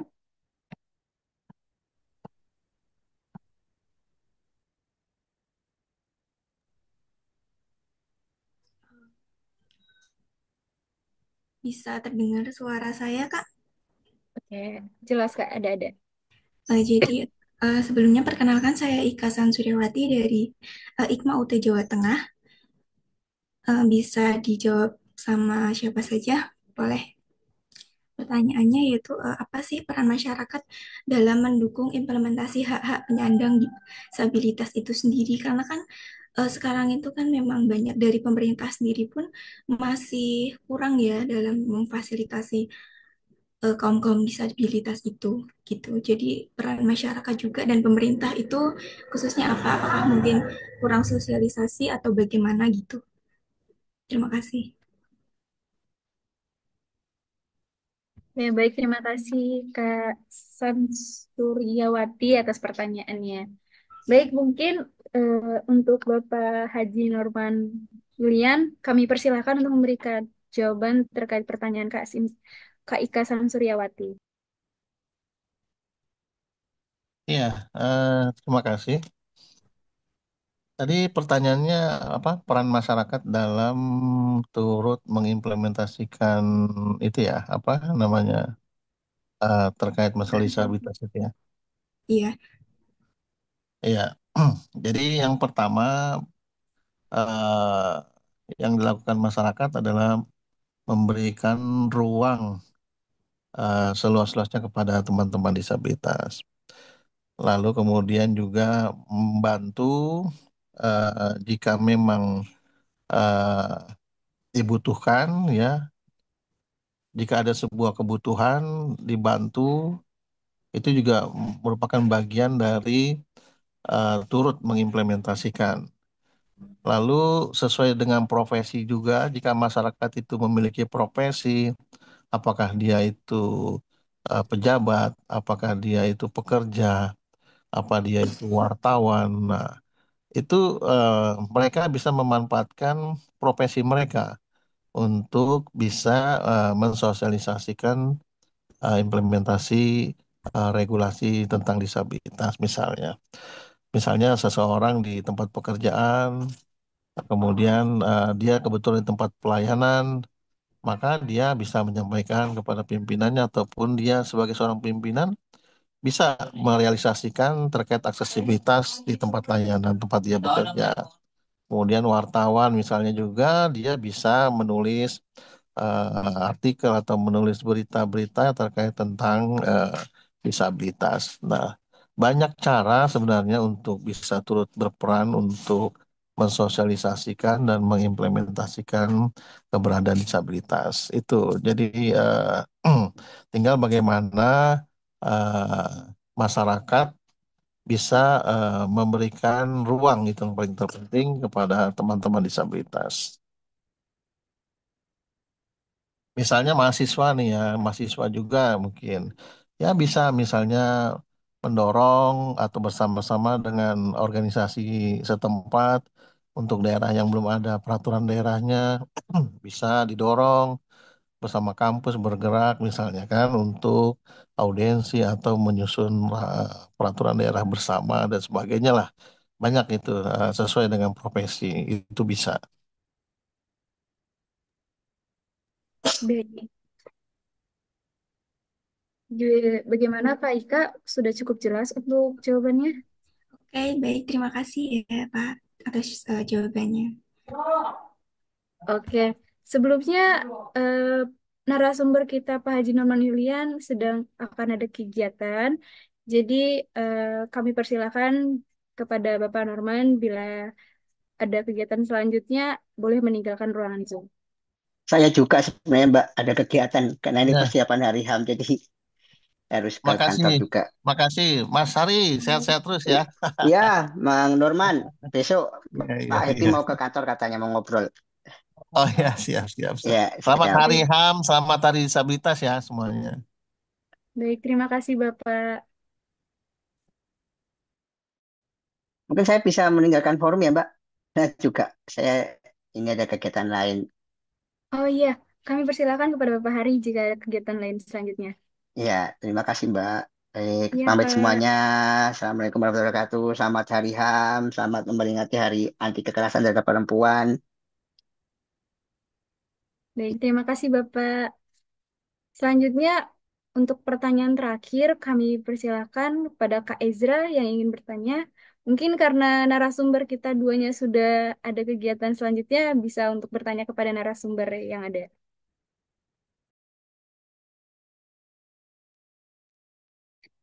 Baik, Kak, terima kasih atas kesempatannya. Mungkin pada Pak siapa tadi namanya lupa ya.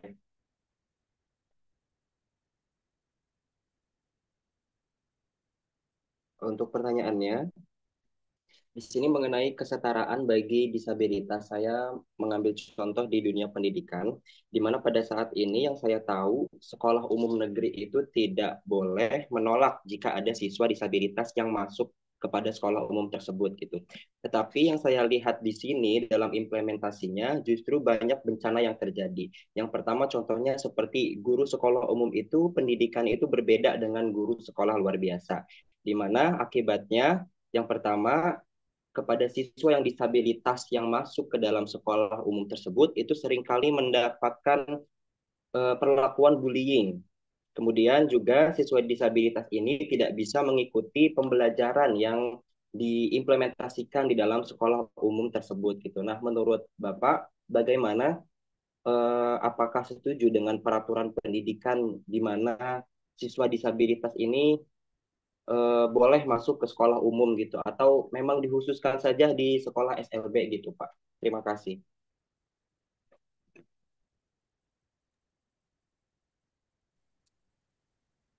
Oke, baik. Terima kasih atas pertanyaannya, Mas, dan juga moderator. Eh, Satu hal yang ini pertanyaan yang jujur baru saya dengar karena saya bilang mungkin pertanyaan paling bagus sih di siang hari ini kalau saya boleh kasih karena ini sangat penting di dunia pendidikan memang termasuk sebelumnya dalam proses saya di master dalam proses penelitian saya pernah menemui salah satu kasus yang hampir mirip dengan itu tapi konteksnya bukan disabilitas ini konteksnya kekerasan seksual ketidaksiapan lembaga pendidikan umum yang kemudian bagaimana mengatasi korban yang mengalami kekerasan seksual. Tapi dalam konteks ini adalah penyandang disabilitas. Saya mengambil garis lurus yang barangkali kemiripan itu saya jadikan sebuah jawaban. Kalau ditanya masalah setuju atau tidak setuju dengan peraturan yang dibuat oleh Menteri Pendidikan itu sendiri, saya katakan setuju. Tetapi yang perlu dikoreksi adalah, nah, lagi-lagi kita berkutat pada proses orang-orang yang bisa mengaplikasikan dalam pengaplikasiannya itu. Controlling yang kita belum punya. Ini kendala terbesar sih, kendala kacau terbesar dalam negara kita. Yang berhamburan kita menyampaikan aplikasi selalu saja gagal, aplikasi selalu saja gagal. Dan dalam konteks pendidikan umum pun, ketika disabilitas dimasukkan dan terdapat semacam korban bullying dan lain sebagainya, lalu kemudian pihak sekolah, pihak pendidik diam saja. Nah, itu kenapa kemudian saya tidak punya hak besar, hak lebih untuk kemudian menekan pemerintah untuk kemudian segera nih, siapa nih orang-orangnya yang diperintahkan untuk melakukan controlling secara ketat.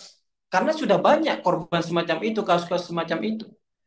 Makanya yang bisa saya tekankan di awal tadi adalah pentingnya kesadaran yang dibangun dalam kelompok-kelompok kecil, organisasi yang masih membicarakan hal ini dalam lingkup sekolah pun. Itu penting dibangun. Kalau ditanya kemudian setuju atau tidak sama penanya tadi, ya saya setuju dengan peraturan tersebut. Tetapi saya sangat menolak keras dengan kejadian yang ada. Tetapi kejadian itu, konflik semacam itu bukan akibat dari adanya peraturan yang dibuat oleh Menteri Pendidikan itu. Karena kemudian disabilitas boleh gabung di pendidikan umum. Bukan akibat daripada itu. Itu akibat daripada ketidakmengertian pihak sekolah di dalamnya. Mohon maaf dengan segala hormat, barangkali di antara teman-teman dan sebagainya yang menjadi ya pengajar atau bahkan sudah punya pengalaman menjadi tenaga pendidik dan lain sebagainya, dan juga saya pribadi. Mohon maaf karena kita tidak punya pemahaman penuh tentang bagaimana sebenarnya hak disabilitas itu sendiri. Itu yang menjadi kekacauan. Jadi salah satu hal yang menjadi fokus bahasan kita di Hari HAM Dunia pada kesempatan kali ini, hari kemudian hak penyandang disabilitas, yang perlu kemudian kita rubah pola berpikir dalam konsep mengenai disabilitas dan perempuan itu sendiri adalah bagaimana merubah stigma. Itu langkah yang ingin saya harapkan. Pertama, tentu kalau kita bicara HAM itu sangat luas sekali, luas sekali. Tadi ada narasumber sebelumnya bicara bahwa ini tidak cukup dalam jangka waktu 1 hari atau 1 jam. Ini sangat luas sekali. Tetapi agar kita mendapatkan satu poin khusus dalam pembahasan kita pada kesempatan ini, saya ingin menekankan, tolong rubah persepsi, rubah stigma terhadap disabilitas dan perempuan itu sendiri. Karena itu cara yang paling dasar teman-teman semua. Kita tidak bisa kemudian, karena apalagi saya pribadi, saya bukan pemerintah. Saya hanya bisa mengusulkan itu melalui cara-cara yang bisa saya gunakan dalam konteks akademisi, penelitian, dan lain sebagainya. Tapi kita melihat bagaimana kondisi di atasnya. Jadi, sekali lagi, yang ingin saya sampaikan, saya sepakat dengan peraturan tersebut, tetapi yang perlu kemudian dikoreksi adalah bagaimana pemantauan yang secara ketat terhadap korban atau kasus yang terjadi di lembaga pendidikan terhadap penyandang disabilitas. Itu yang perlu dikoreksi. Sekian, terima kasih untuk saudara penanya dan juga Mbak Dian moderator. Terima kasih banyak. Baik, terima kasih atas jawabannya Bapak Robi. Sudah cukup Kak Ijra? Sudah cukup, Kak. Terima kasih. Baik, terima kasih juga untuk pertanyaannya. Oke, demikian sesi tanya jawab kita. Kami ucapkan terima kasih kepada para peserta atas antusiasmenya dan kepada para narasumber atas jawaban-jawaban yang sangat bermanfaat. Semoga sesi ini dapat memberikan wawasan yang lebih mendalam bagi kita semua. Baik, selanjutnya rekan-rekan semua, setelah mendengarkan paparan dan diskusi yang luar biasa dari para narasumber, ada beberapa poin penting yang dapat kita simpulkan pada diskusi siang hari ini.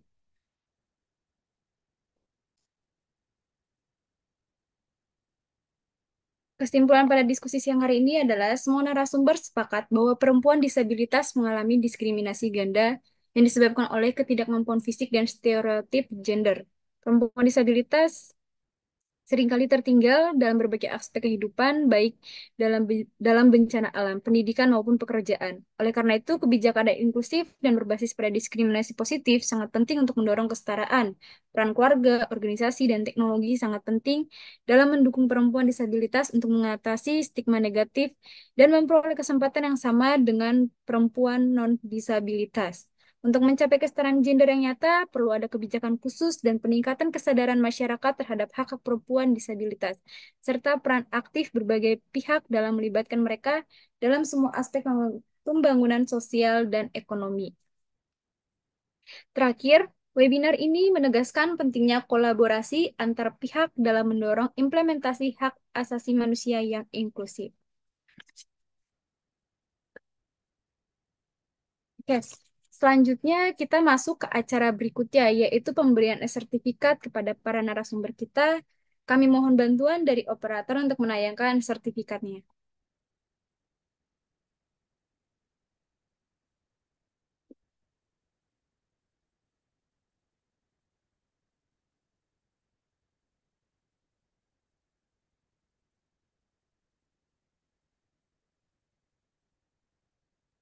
Oke, yang pertama, ini adalah sertifikat sebagai bentuk penghargaan dari kami untuk Bapak Robi Sulhan sebagai tanda apresiasi atas perannya sebagai narasumber pada acara hari ini. Mohon diterima, Bapak. Ya, terima kasih Dian dan rekan Permap. Baik, sebelumnya teman-teman peserta kita foto bersama sebagai dokumentasi dengan narasumber dulu ya. Tim dokumentasi tolong dibantu untuk pengambilan fotonya.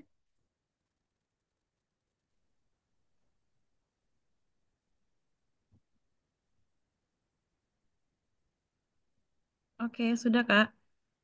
Oke, terima kasih. Selanjutnya, inilah sertifikat sebagai bentuk penghargaan dari kami untuk Bapak Hari Kurniawan sebagai tanda apresiasi atas perannya sebagai narasumber pada acara hari ini. Inilah sebagai simbolis perwakilan untuk narasumber. Selanjutnya, kami juga memberikan sertifikat kepada Bapak Haji Norman Yulian sebagai bentuk penghargaan dan apresiasi atas perannya sebagai narasumber bagi acara kita hari ini. Ini simbolis untuk Bapak Haji Norman Yulian.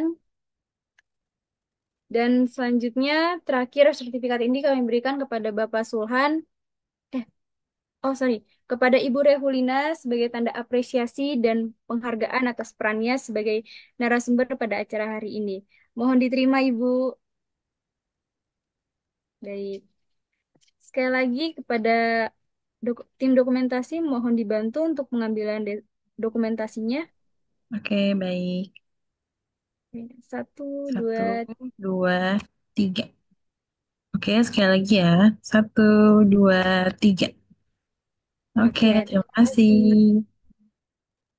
Baik, selanjutnya saya persilakan kepada narasumber untuk memberikan closing statement dalam 2 menit atas terkait harapan ke depannya kepada para peserta kita pada siang hari ini.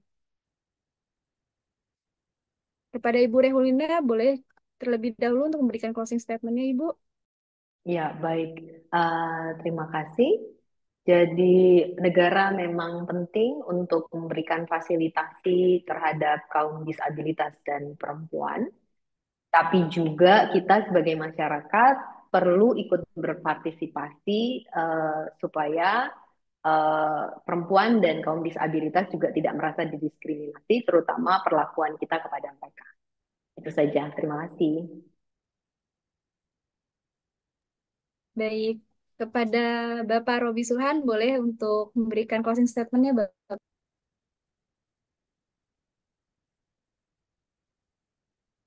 Oke, baik. Terima kasih. Ya, singkat saja, seperti yang saya sampaikan di awal, bahwa saya tidak ingin atau bahkan kita semua pulang dengan tangan kosong sehabis diskusi di siang hari ini. Jadi salah satu hal yang ingin saya tekankan bagaimana hak tentang disabilitas dan perempuan ke depannya adalah satu hal yang paling dasar dan spesifik untuk kita semua adalah merubah stigma yang sering kali saya sampaikan tadi. Persepsi kita terhadap disabilitas, terhadap perempuan itu sendiri, kita harus benar-benar matang di situ. Menganggap mereka sama dengan kita. Mereka punya hak yang sama dengan kita di bidang pendidikan, politik, budaya, dan lain sebagainya. Bahkan khususnya karena saya juga belajar hukum, menekuni hukum, di bidang hukum itu paling penting. Jadi menjadi rumpun dari segala hak-hak yang kita miliki, termasuk dalam hal ini adalah penyandang disabilitas dan juga perempuan. Hanya itu saja barangkali closing statement dari saya, yakni merubah stigma menjadi lebih baik. Oke, merubah stigma menjadi lebih baik ya, Bapak Robi. Baik, terima kasih kepada operator dan tim dokumentasi atas bantuannya pada acara hari ini. Kami juga mengucapkan terima kasih kepada para narasumber atas paparan dan pandangan luar biasa yang telah disampaikan. Mari kita bertepuk tangan untuk narasumber-narasumber kita yang luar biasa pada siang hari ini. Oke, apabila Bapak Ibu narasumber memiliki agenda lain, kami persilahkan untuk meninggalkan ruang Zoom terlebih dahulu. Oke. Terima kasih. Sampai jumpa. Sukses selalu. Ya, Baik, sampai terima jumpa kasih. Ibu. Sampai jumpa lagi Mbak Regulina dan Iya, teman-teman semua, Mbak Dian. Selamat Hari HAM Dunia. Semoga Selamat tetap Hari HAM Dunia. diberikan kesehatan jasmani dan rohani. baik. Amin, Terima amin. kasih Bapak Robi, terima kasih Bu Rehulina. Oke, teman-teman sekarang kita masuk ke agenda terakhir yang menarik nih. Ada 3 pemenang door prize untuk 3 peserta teraktif pada sesi hari ini.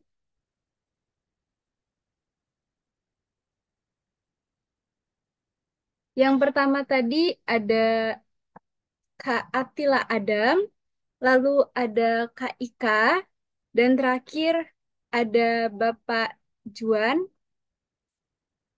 Selamat kepada para pemenang door prize. Kami akan menghubungi Anda untuk pengaturan hadiah lebih lanjut.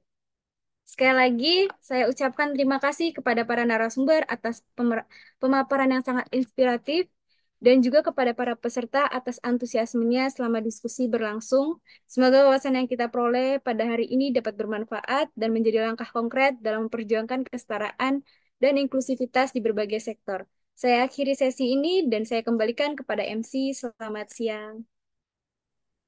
Oke, terima kasih Kak Dian. Wah, gimana nih diskusi kita pada hari ini? Sangat menarik kan? Baik, rekan-rekan sekalian, tidak terasa kita sudah sampai di penghujung acara. Terima kasih atas perhatian dan partisipasi aktifnya selama kegiatan berlangsung. Sebelum penutup, kami mengundang seluruh peserta untuk berfoto bersama. Kami mohon kesediaannya untuk tetap berada di tempat masing-masing dan mengaktifkan kamera. Tim dokumentasi akan mengarahkan untuk sesi foto bersama ini. Tim dokumentasi, tolong dibantu untuk pengambilan fotonya ya. Baik, teman-teman. Untuk yang belum on cam, mohon untuk on cam dulu ya.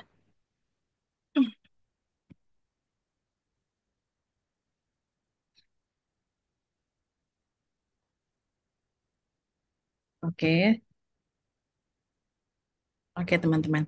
Kita mulai dari slide 1 dulu ya. Oke, siap.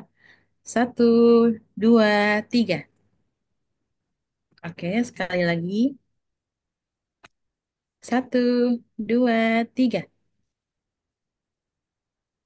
Baik, teman-teman. Kita menuju slide 2 ya. Baik, siap teman-teman.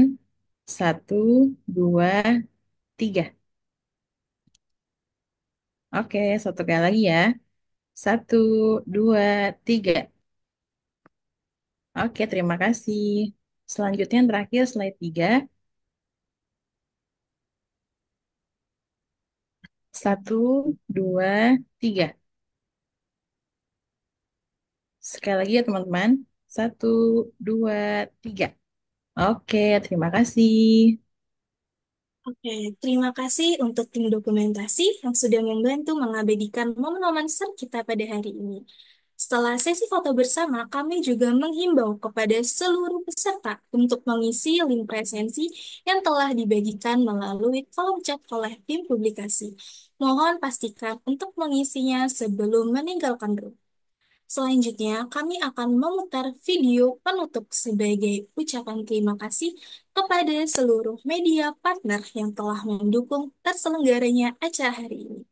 Kami mengucapkan apresiasi kepada Himadika UB, Himanata Untak, UKM Penristek, IKMA UT Jawa Tengah, LMND UT, Ikut Event, Infokoi, dan eventnya mahasiswa.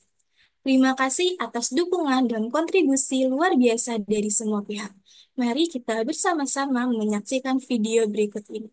Operator bisa dibantu untuk menayangkan video penutupannya ya.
Sebagai informasi, jangan lewatkan kesempatan untuk memiliki baju Farmapute.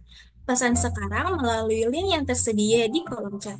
Untuk info lebih lanjut, bisa dicek di akun Instagram Farmapute. Mari tunjukkan semangat kebersamaan dan kebanggaan kita sebagai bagian dari keluarga besar Farmapute.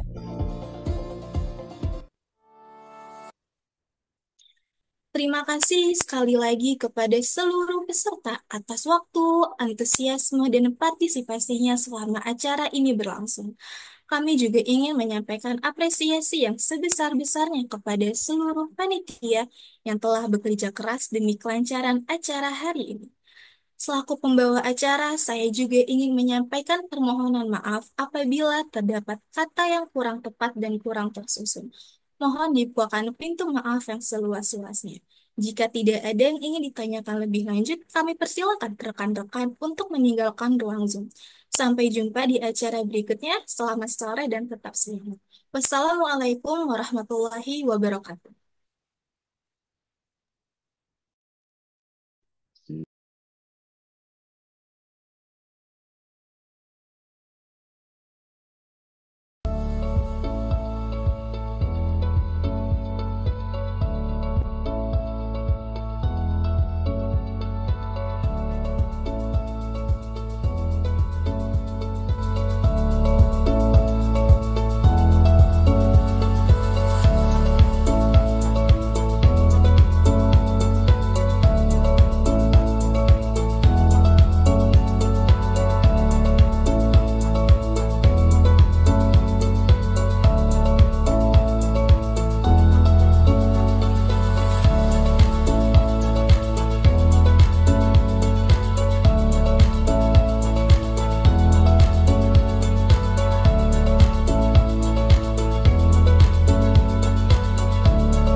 Vanka udah masuk Vanka?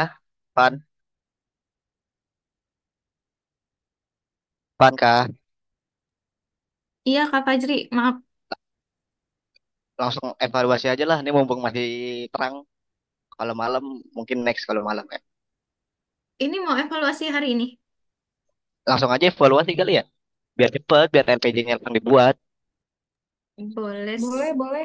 Biar nggak Boleh. usah malam-malam ganggu Tapi tidur. aku mau kondangan ya. Udah, nggak apa-apa. Ya udah. Buka, Van. Mau udah hadir semua.